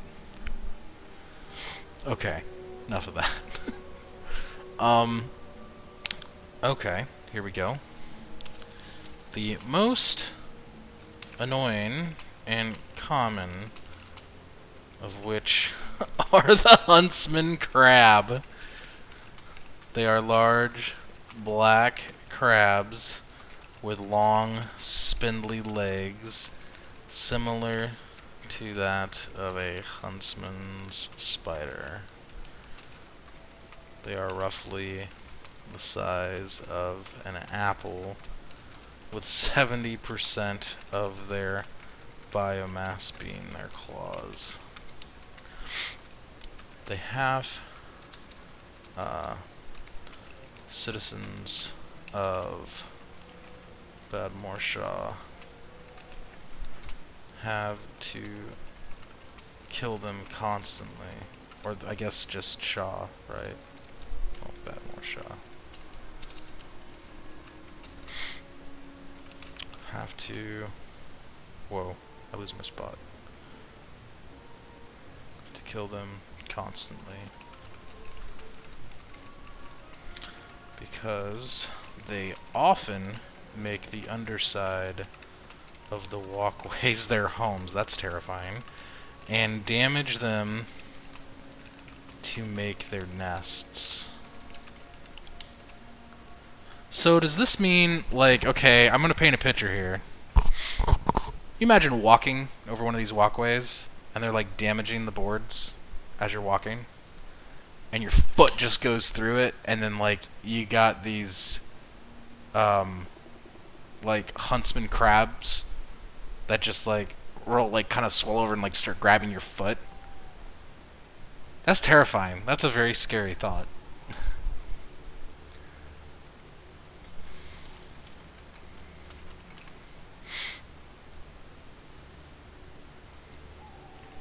New creature.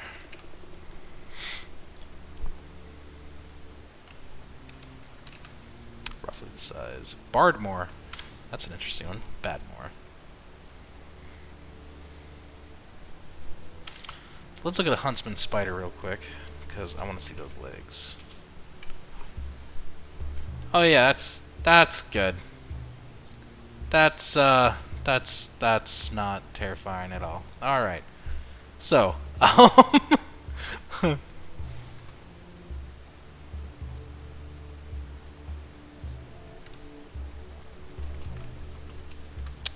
in real life.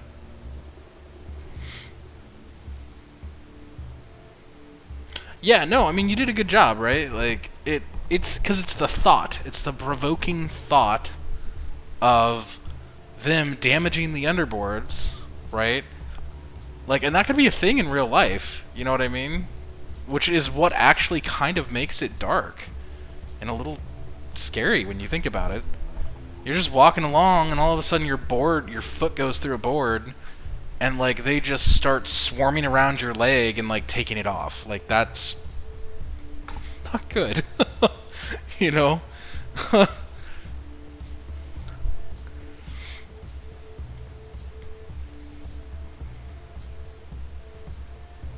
It's really good. I mean, for the creature's really good, but it's not good for the people that happen to. You know what I mean? Yeah, you'd be. Yeah, I don't like that image either. But that's how it would go, right? Like, you know, I mean, you got to be fast. You know, you get your foot caught in this, and, like, maybe your friend's trying to help you get your leg out, and, like, oh man, and they're all like, shh, you know, swarming through, and you're like, help, get me, help me. You're just, like, trying to pull your leg out.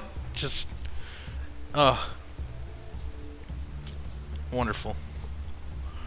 Although, honestly, that makes for a really great, like, intro creature to, like, have to kill, too, in, like, a campaign.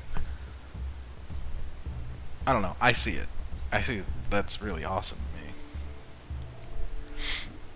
And I could see going around with, like... Because that's the other thing, by the way. In Necromancer... So, yes, it's sci-fi fantasy. Yes, there's magic. There are also guns. And, in fact, guns are more common than a sword. So, like, as you're walking, you know, and you get your foot caught, so I'm just trying to, like, help paint these pictures as we continue to world build here. You know, you got, like, an assault rifle of some kind, right? And you're walking down, and just, like, like, can you imagine shooting at the boards as you're trying to get out? Or even shooting at your own leg? That's, yeah, wow. Great creature. Great creature. It's going to be fun. That one's going to be great. And I honestly can't wait to play against it, too. In 5e. I think it'll be awesome. So, Wildlife 1. Let's name this Huntsman Crab.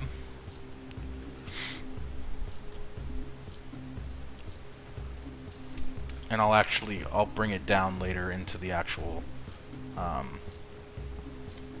where are we? Characters? No, creatures. Yeah, I'll bring it down here.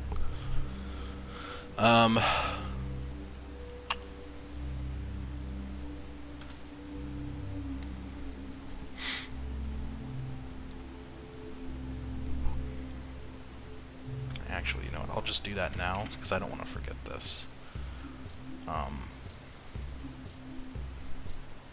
Need to know what?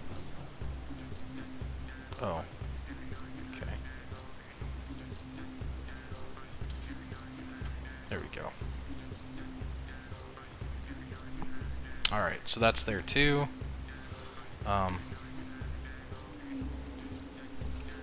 Creatures. Bad Morshaw.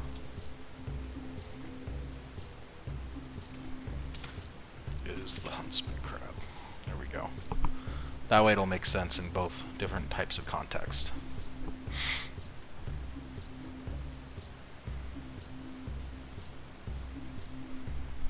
And actually, this needs to be a 4.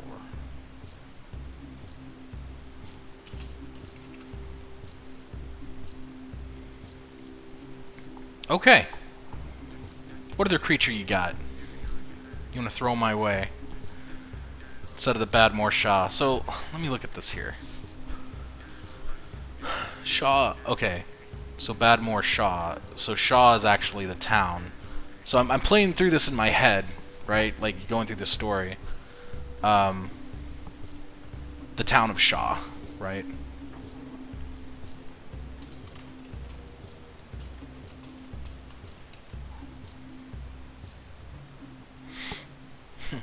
Shadow. What? There we go.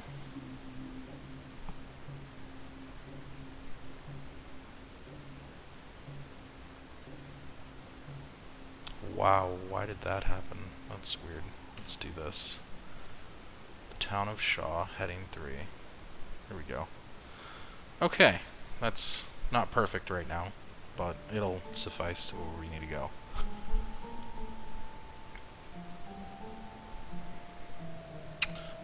Next one on the list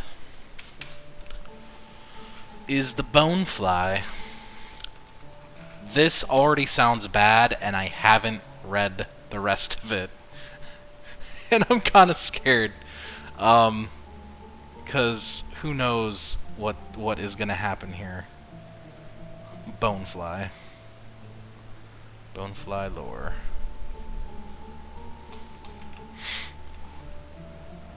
Oh. A large insect that lives within caves. It has an extremely thick, barbed exoskeleton that makes it difficult, if I can spell difficult, to kill. Where am I? Difficult to kill. And it feeds by hiding in the darkness. Oh, okay. It feeds by hiding in the darkness, waiting for someone to step on it. Once it has been stepped on, oh my gosh, this thing is horrible. It's been stepped on. It will absorb the blood from its attacker as it gets stuck in the wound. Oh my gosh! Baby boneflies. Oh gosh. Boneflies often fly into other animals to get food while they are still able to easily fly. Oh my gosh! Boneflies? Oh. Oh. I love it, but I never want to step on one of these things. Ever. Ever want to step on one of these things. So, like, I mean, these people of Shaw are gonna have to be wearing some pretty hefty footgear. Like, if they're going into a cave. Ugh.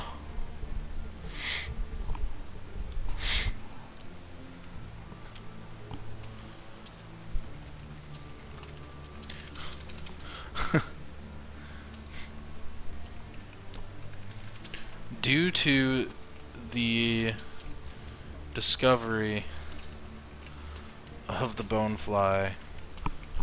The people of Shaw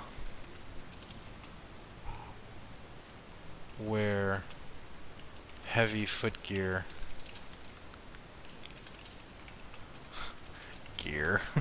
When exploring caves. Marine says, by the way, I'm totally running a Necromance 3086 campaign here and calling it Shawshank Redemption, where the party is accused of a crime they did not commit and are exiled to the town of Shaw. Then they need to get stronger and fight their way back to Ventine Kingdom and prove their innocence. Dude, I will play in that. That sounds awesome. They are the equivalent of mosquitoes? Yeah. More like the equivalent of hell demons. Which I guess mosquitoes are like minor versions of that, but whatever. God. Oh. I don't know. Just, yeah. Okay. Boneflies. Boneflies. Let's take this, pop this down here. Where are my creatures at? There we go. Bonefly lore. Heading 2. And we'll just call this Bonefly. Cool. See, this is awesome. So we're now adding more creatures to this. The Huntsman. Dude, everything with my feet right now, I want nothing to do with Badmore Shaw. Like, at all. Just because, and I, like, man, Badmore Shaw on feet. It's so terrifying.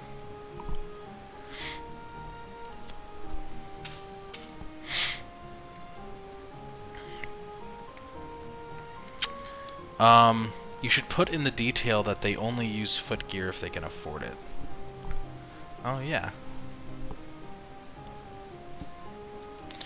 If they can afford it. There we go. Afford!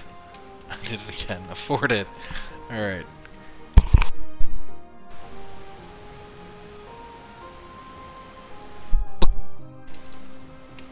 Huntsman crabs.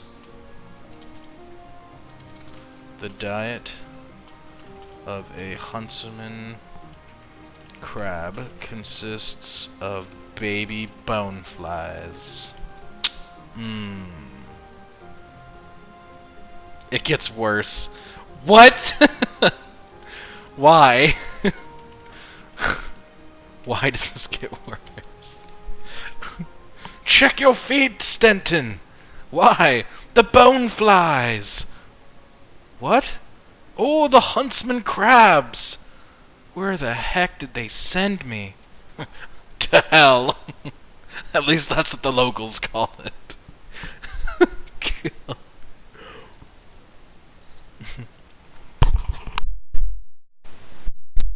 Jeez.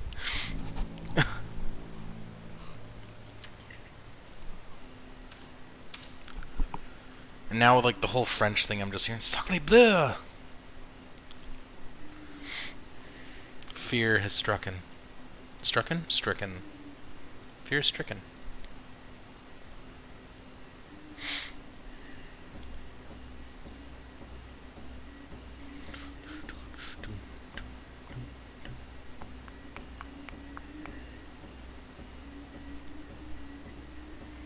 I'm really surprised that Round 2 It has not said anything about boneflies and huntsman crabs and Badmore Shaw. Or maybe Round 2 It is actually in there right now and we don't even know it. See? He's in it. He is building Badmore Shaw right now.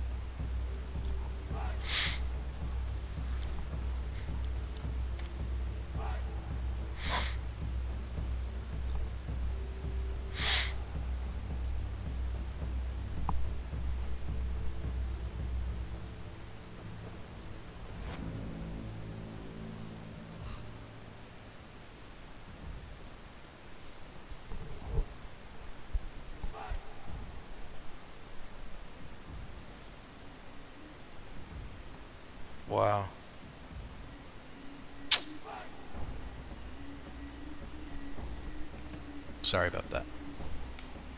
Got a random message. New creature in real life, yeah. So, I mean, this place actually sounds pretty scary to go to. But it makes for a great campaign setting, absolutely. Like, there's so much you could do in here. You could have so many different, like, just exploratory creations within Badmorshaw.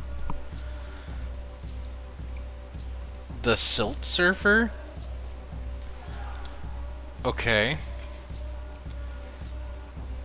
Let's see how this one's gonna go.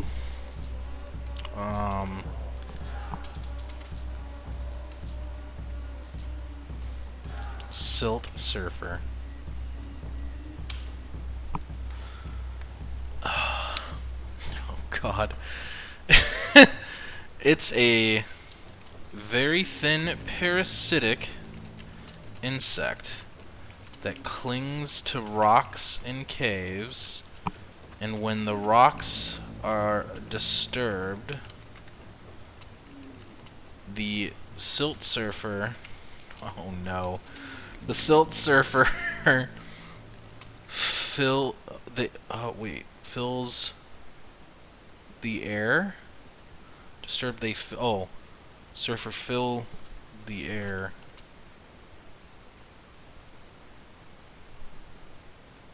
Wait a minute. Okay, I'm trying to understand this. Hold on. So I'm gonna read this and you can correct me. That clings to rocks and caves, and when the rocks are disturbed, they fill the air, and when breathed in, they create a nest within miners. Oh God. Okay, I am reading this right. The Silt Surfers are released, filling the air, and breathed in by miners.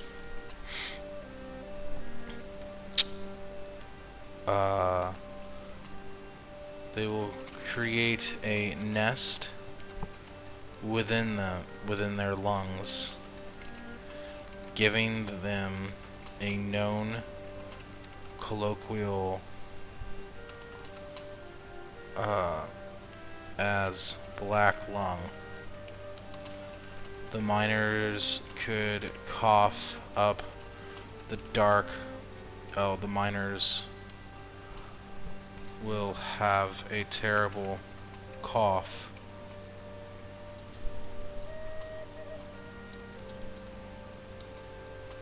Coughing up black eggs of the Silt Surfers.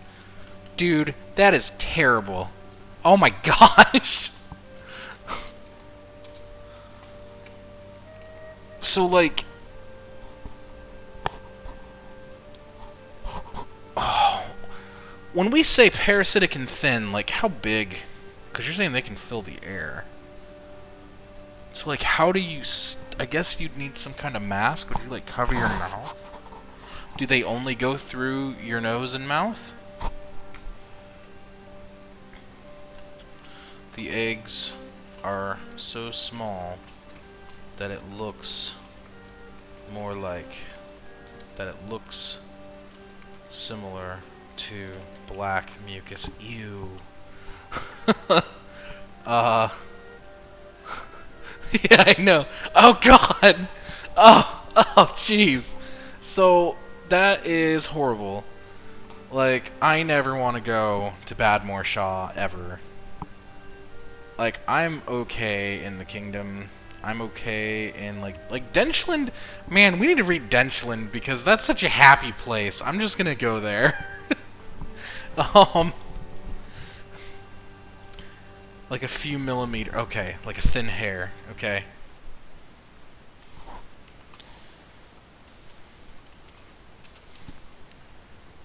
It's a parasitic insect. Thin as hair. Oh God. This is awful. This is... I just don't want to... Like, a part of me doesn't want to breathe because I feel like I'm there. No, you're not, but it's great. Like, that's... So the feel that you're doing, that's exactly what we need for this, because you gotta remember, this is different than Paths. Now, to be fair, Paths still has some dark things in it. But this is Necromancer 3086. So, that is perfect for this.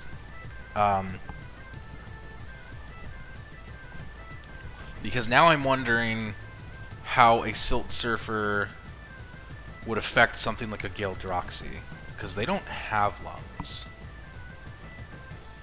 Not like that, anyway.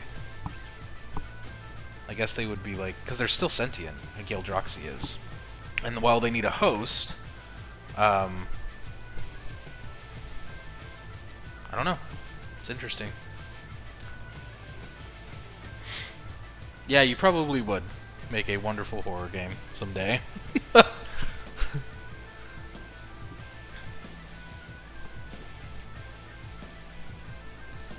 Oh, alright. Well, there you go. You don't want a Silt Surfer nest inside your lung? Don't breathe. Or be Gildroxy. But you can't be Gildroxy, so sorry. Looks like you're just gonna die! That's awful. But I love it. Man. I put Bardmore again. Badmore. There we go.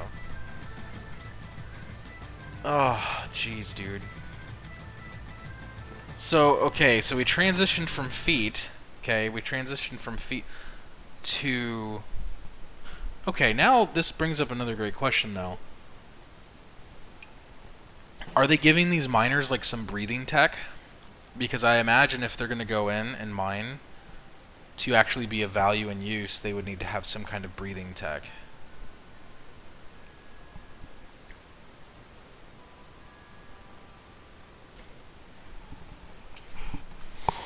Technology.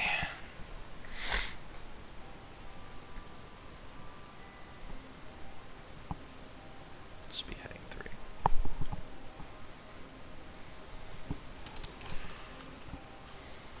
Breathing tech. I don't know what we'll call it. Breathing tech is often used by miners in the coal mines to counter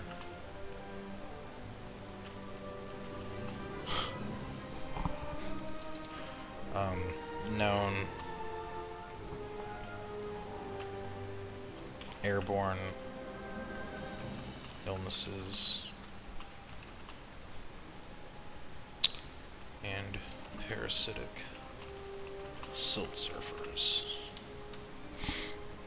I don't know what we want to call the breathing tech, but it's there. Breathing tech. How do you, like... Well, that's what I'm saying. So, in order for them to have... What did I just do? That's not what I wanted to do at all. Here we go. So in order to, like, earn... How would you earn it?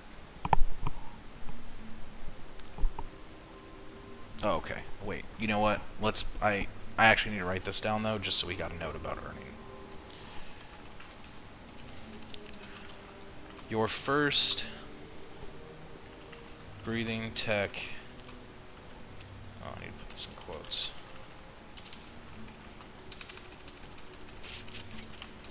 Breathing tech.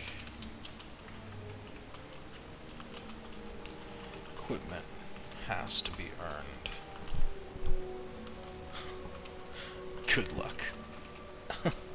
Has to be earned by pleasing the wealthy.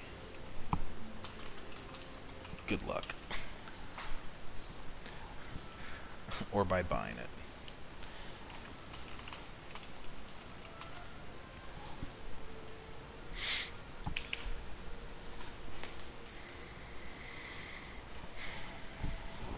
Alternatively, also turn in a lot of coal to receive 1. It's pretty good. What time is it? Wow, it's 10:30. My time. 10:30 Central Time. That's amazing. I don't know what we would call this breathing tech.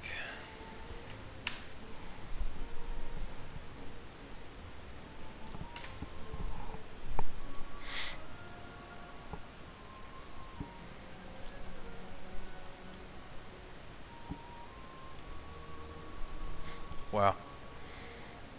This place is both awesome and scary. Because, like, this is, like, a perfect, this is a legit perfect setting or a place to play in.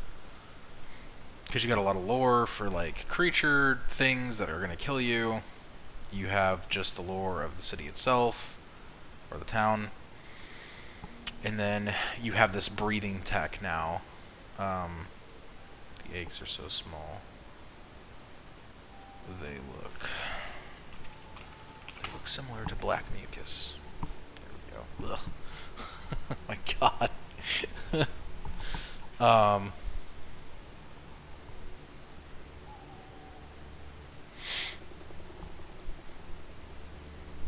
Truly terrifying. And wonderful. So if they have breathing tech, you got the silt surfers, you got bone flies and huntsman crab. Oh, I am imagining, this is Marine, I'm imagining a party finding these mines and asking to go in and being offered an air circulator system. That's a good name. Well, maybe. Air circulator system.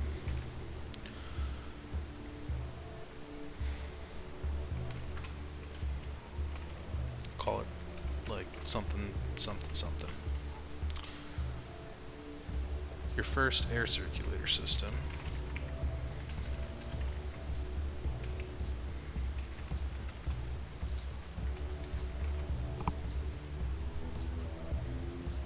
Anyway, finishing Marine's thought here. Air circulator system for 30 gold. Foolishly turning it down, not knowing the danger, and then getting black lung and getting a debuff to their constitution. Yeah. I could see that too. I could see that happening a lot, actually. And it might become like a common mistake, for sure, within groups. I mean, knowing me as a person, I just kind of hoard everything in the case I need it. Where, yeah. Yeah, I see a lot of people actually ignoring this air circulator system. Or the ACS for short. Ugh. I actually like that. ACS.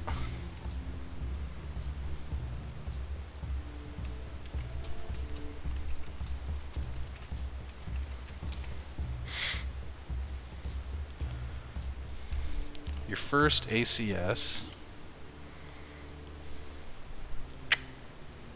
That's a really good name. It kind of hits some sci-fi tones there with the acronym. Has to be earned by pleasing the wealthy or buying it. Alternatively, you could also turn in a lot of coal to receive 1. That's really good. Now I just want to like ask one of the artists to create this ACS. Like I kind of have a design in my head already of how I see it. Because you have to remember it's exiled lands, but while the starplex is still in the sky, you know, it still provides electrolyte. So the electrolyte, like, because electrolyte's blue. Like, the best way to describe electrolyte, it's a blue type of light, But instead of like pixelations, I mean, there's some little pixelations in it, but it's more like squares, like large squares that float throughout it. So it's pretty cool stuff. ACS is powered by electrolyte.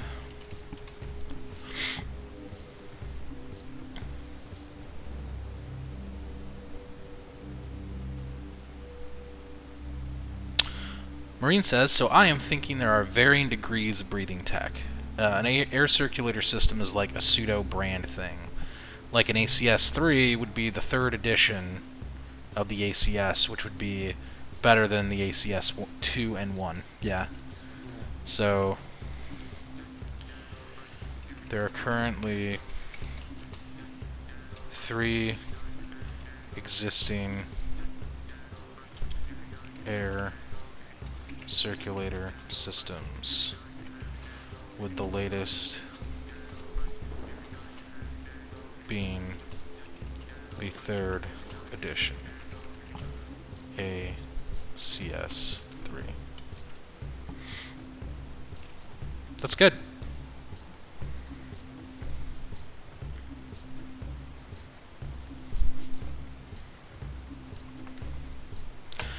Dude, I just imagined a... Oh my god, this is incredible. Hang on. I don't even know what to do with this yet. Electrolyte blade. Alright.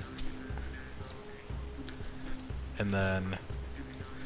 Like, okay, just imagine this with me. So a Vampiniris, right, of one of the clans, we'll say Gendeller, because they're the most common, really, the most popular. So they're kind of tall and thin. They have an ACS on, right, like an ACS-3, this breathing tech mask. They're wielding an electrolyte blade, and in their other hand they have like this, you know, kind of like a hunter pistol, and they're wearing this like sci-fi equipment with like this fantasy type of like trench coat thing going on. Their hair is kind of like waved over. Dude, that's awesome. And then they're like in combat, they're fighting. I don't know. Electrolyte blade battles. The ELBs. That's so cool. It does, right? Like, oh, I need to put this under weapons, and I don't even have one yet. Do I have weapons in here? Weapons.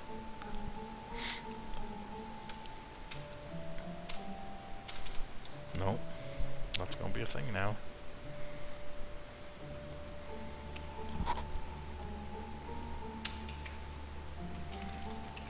Oh, actually, I'll put this after energy sources.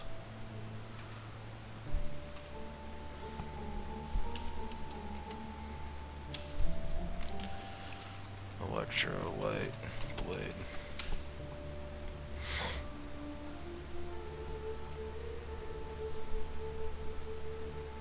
That's awesome. Man, I want to play Necromance 3086.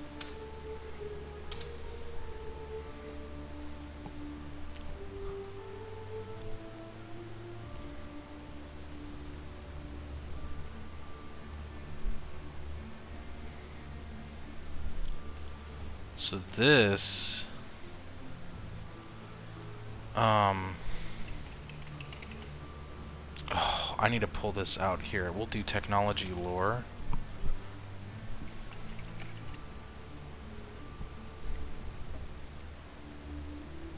We'll say equipment,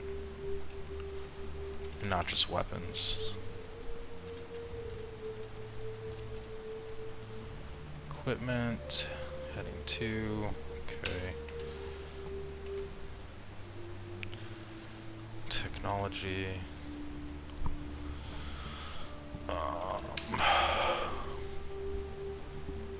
Items.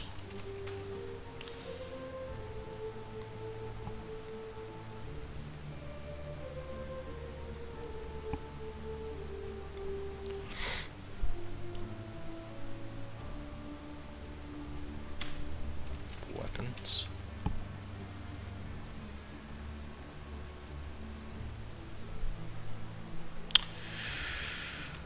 Um, and ELL would also be a cool weapon type, an electrolyte launcher. That's amazing.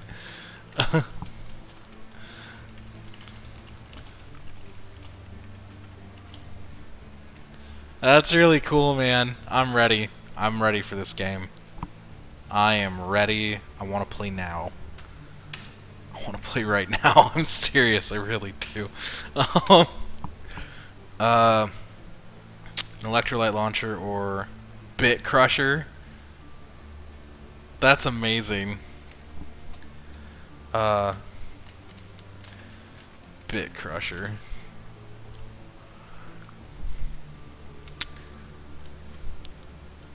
Take pieces of electrolyte. Oh, so like would the bit crusher be the tech inside of an ELL? That's what it's sounding like to me. I'll read this through though.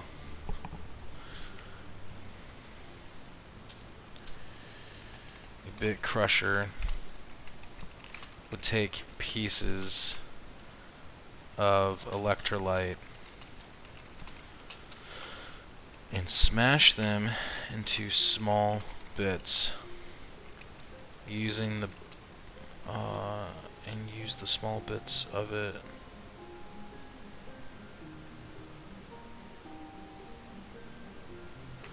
to small bits. It would use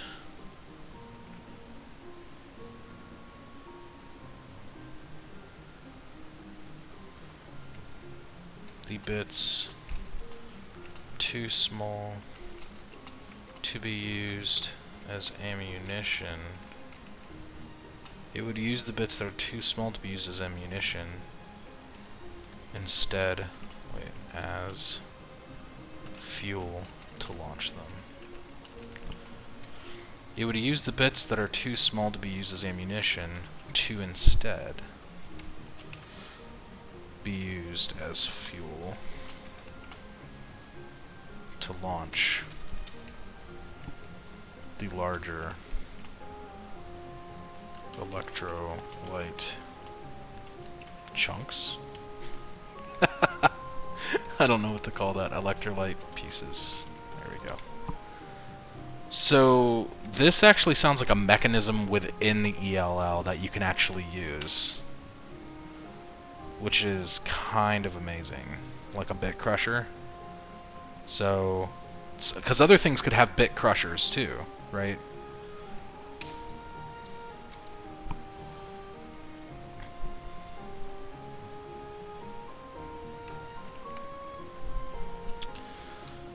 Uses, let's do this. Uses a bit crusher.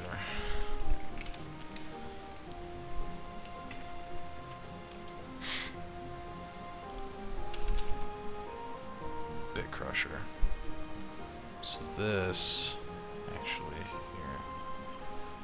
3, what heading is this? That's 4? This is 2. This should be 3. 3.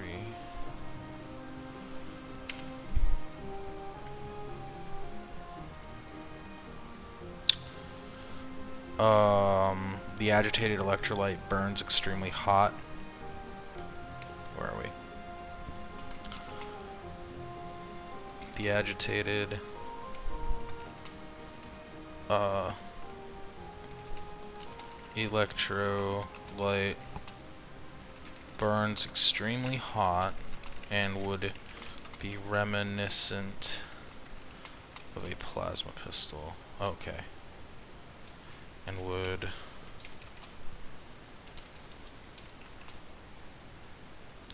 I guess explode? And could explode. And oh, and could overheat. Overheat the weapon, burning the hands. Burning the hands of the wielder, or melting the internal structure of the machine.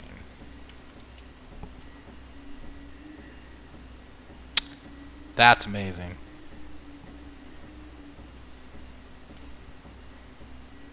Bit crusher. Weapons part.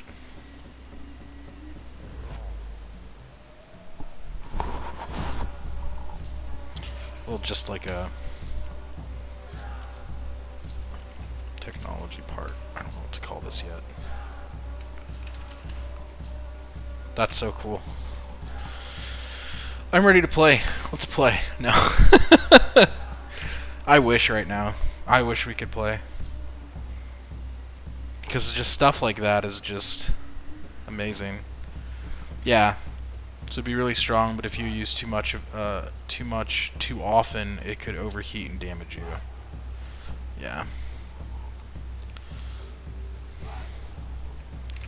If overused, the agitated electrolyte burns extremely hot and could overheat the weapon. Well, overheat the unit. Overheat, yeah, we'll just call it the unit. The unit, burning the hands of the wielder, or melting the internal structure of the machine. That's crazy, man.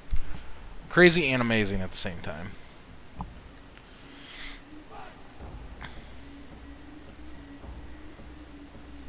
Man, this is gonna be a sweet setting, dude.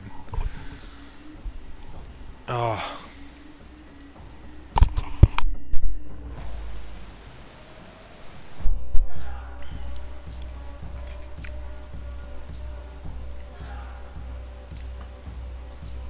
Wow. Yeah, the art for this is gonna be sick, though. Like, just wow. Because I see it. I see it so clearly after describing like the ACS and this bit crusher, like the ELBs and the ELLs, the electrolyte blades and launchers, and just man.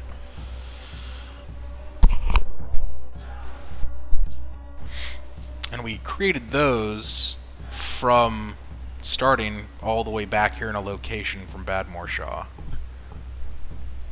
Man. Wow. That's so cool.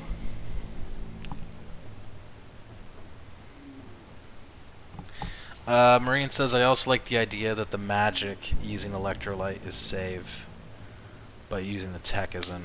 It adds so much to the mystique of the energy source. Yeah. Well, and that's kind of where it's like crazy, right? Because the Dread and the Hollow, well, that's the thing. So Dread and Hollow are a little different than electrolyte. Electrolyte is a resource. Like, it's a thing that the planet, well, the Starplex makes. The Hollow and the Dread are they're more mysterious, where the Dread is a chip, typically.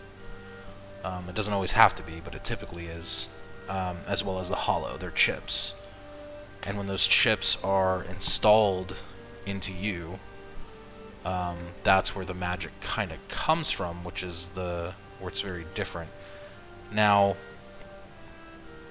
the mystery of where that comes from is very unique. Where the electrolyte, like, they know it comes from the Starplex type of thing. Oh, hey Leo, welcome. We are currently world building for a 5e setting that Smunchy Games will put out sometime this year, called Necromancer 3086. Now, to catch you up a little bit, Necromancer 3086 it's been in the works for a long time, so we actually have a lot of the world. Well, at least a lot of the basics of the world. But the other, like, deeper parts, like, we actually just created some really cool tech as we were doing this. Like, we have the energy sources, we have all those things, the races, the people, things like that. What we just did is we built a location known as Badmore Shaw. And in Badmore Shaw, we built the town of Shaw, because a Badmore is like almost like an exile land that is used by the Vamp and Iris to, like, exile people. I guess in a way the Bone Cults could too. Be rare though, but it could happen.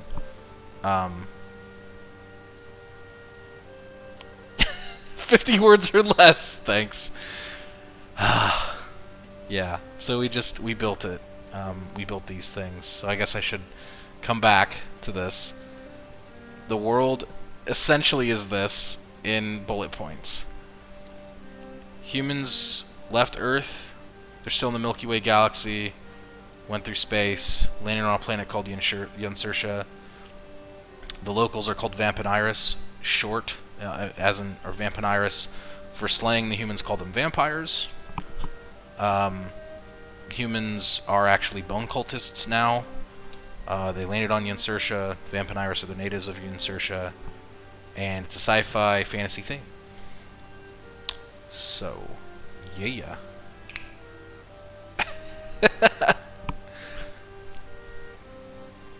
But yeah, man, this has been fun.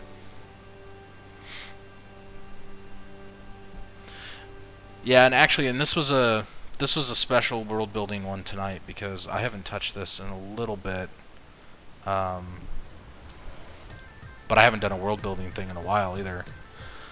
So this one in particular, since this will be published out, I thought it would be a very special thing for, you know, some of the community to contribute some thoughts into this setting, which is pretty awesome to see.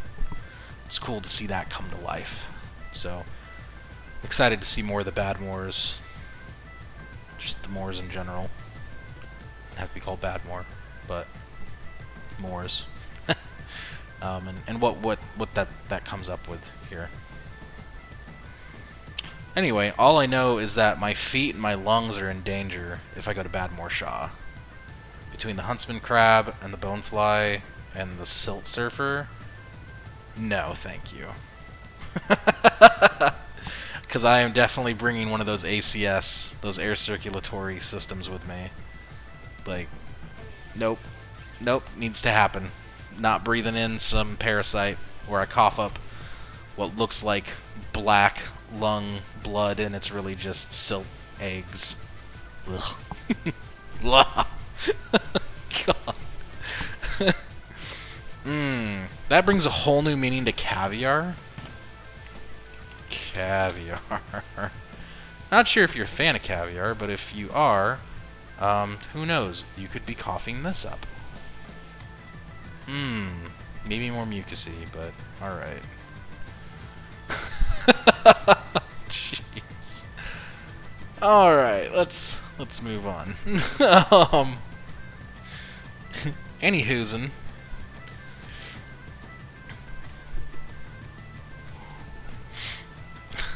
Good lord. Where were we? Okay, so we dwindled off into the electrolyte. First off, I don't know if that gives you at least a good idea of what we're doing, Leo, but that's kind of where we're at.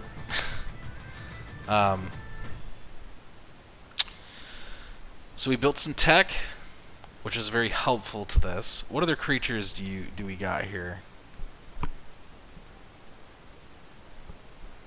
Because I mean, those are big insects, but they're not like huge. Is there anything bigger that we're gonna end up finding here in Badmore Shaw?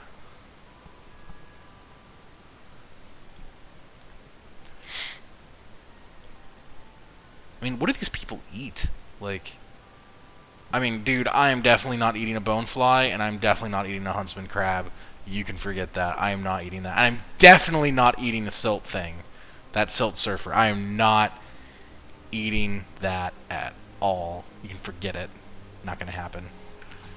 Nope.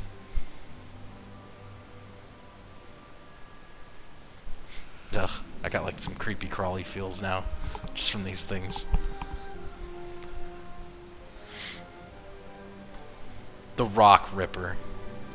Alright, here we go.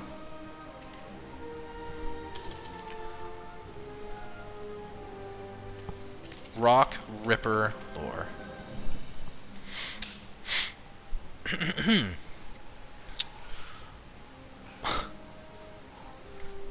A large, hive-minded species. How large? that form burrows. Not those kind of burrows. That forms burrows. Burrows? Burrows. Deep within the ground. Creating these caves. Wonderful! We're creating the caves for the miners, and for the silt surfers, and for the bone flies. So this thing has to be at least decently sized.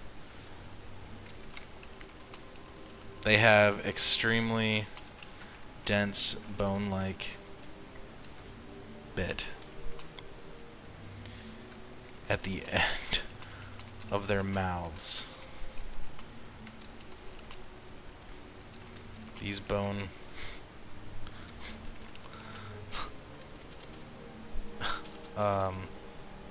mouths used. They have extremely dense bone-like bit at the end of their mouths, used for carving into rock. Oh, I see. Rock rippers will do this by spinning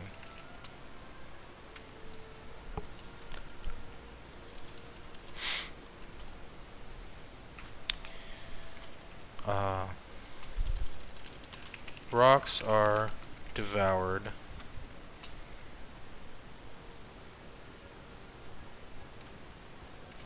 when drilled into. A rock ripper. Oh, I see the size now. Is the size of a. Yikes! A small home! Roughly 7 feet in height. Oh, it's all coming together. Oh, yeah. It's all coming together. Forgot who does that voice so well, but they're on the Parseling server. I think his name is Ian. He's a legend. If y'all don't know who that man is, you need to know who he is, because he has, like, the best Kronk voice I've ever heard in my entire life.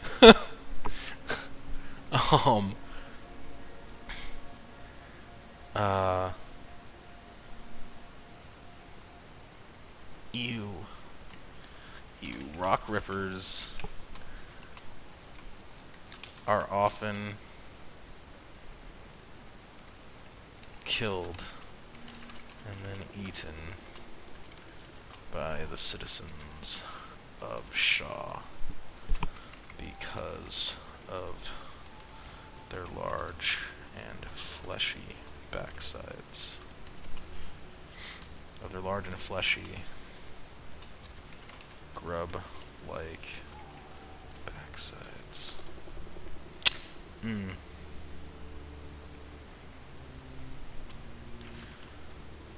For what purpose they carve these caves for other than sustenance is unknown. And now we need to know. Oh, it's Ian? Okay, yes. Remind me, Ian runs Parsling's the Forgotten, right, Leo? I'm totally going to plug that right now either way. So, pulling that off a bit, if y'all don't know, and you kind of like our world building stuff, or you love our games that we do here at Smunchy Games, we do have affiliates and partners. So, World Building Magazine's one of them, if y'all are from there, regardless. Cobalt Sage's Creations, many others too. We also have podcasts. So podcasts and Twitch streams we're starting to put on here. I have to put the Guild of the Phoenix on here too. They're another one that you should go check out. They do some awesome things from like Things from the Flood, which is an amazing game. I actually have the book right over there. They are also going to be doing Parslings too, Guild of the Phoenix. So Parsling's the Forgotten, though, you should definitely go check out. It's a great podcast, storytelling podcast for the game. Really, really, really good right here. So go check them out. You can follow them on Twitter too.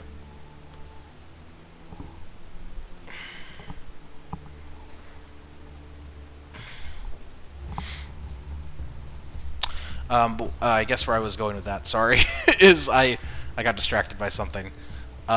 If you want to be an affiliate or a partner, like a Twitch streamer that has a show that does stuff with our RPG systems and our settings, or you're a podcast and you want to be listed, please let me know, and I will get you listed on the website, and I will promote you on all of our social media too.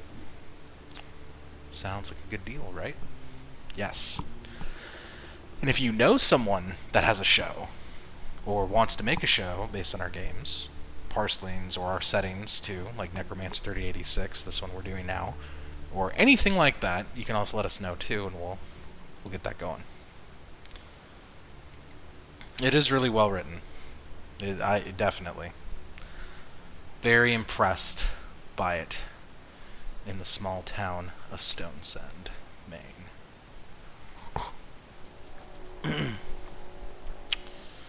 All right. So, I think what I'm going to do, because I've been doing this for a while today, I'm going to wrap up here with a few things. And I just misspelled purpose. I just realized this, and that's going to drive me nuts. As well as unknown. Here we go. So I'm going to wrap up a little bit with the world building. We will do this another time because this was really cool for Necromancer. It definitely felt more structured, so I liked that too. Maybe it's just having that placement in place really helped. Marine's got female rock rippers, and I will copy and put this in after we're done. So thank you. Let me see. There we go.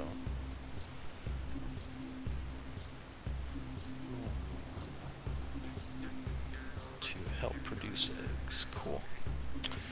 Alright, so, ending the stream here. If you do like the world building stuff that we do here, please let me know. I can continue this. Saturdays, so not this Saturday, but in the near future, we will actually have a date for you. You're going to actually be seeing Marine on here a lot more because he's our head ambassador, and he will be playing games from Smunchy Games, talking about them, doing all those things. So it'll be official stream. I also want to plug the Discord. If you really liked this world building stream, you should definitely join our Discord because there's tons of world builders there. I mean, we're affiliated with World Building magazine as well. So, and we have a World Anvil. World Anvil's great too. But there's a lot of people to network with on Smunchy Games, and just be a part of that community, especially as a world builder. So that's really cool. You can also just chat with us too if you want from staff. So join our Discord, that's below. Follow us on Twitter. Follow us here on Twitch. You know, hit the bell so you actually get all the notifications whenever we're on Twitch, or, you know, whenever we tweet something. You can also follow us on Instagram or Facebook too, if you got that. Yeah. So, and last but not least, and I will plug this big one because this is happening. Frey is coming to Kickstarter. So, Frey will be hitting Kickstarter March 3rd. And if you don't know anything about Frey, I'll pop that in for you here. Great little game. It's a 2-player game. Takes about 10-20 minutes to play. It's pretty head-to-head, so instead of like having a health pool, you actually have a zone control type of area for your cards. So it is based in the world of Adia. You can read more about it there at the link that I just put into Twitch. So yeah. And yes, Marine, you and I are. So yeah, other than that, I mean, look forward to all the new things that are going to be coming out soon. And just keep up to date, stay in touch. Yeah, thank you all for coming out and joining us here today. It was great having you, and I really hoped you all liked Necromancer 3086. That said, I will see y'all next time, and I don't know when next time is, so it's been kind of sporadic. Maybe Friday night. Maybe Friday nights might be my new thing. I don't know. Follow me on Twitter. You'll find out, because I'll figure that out too. Alright, y'all have a good night. Bye for now.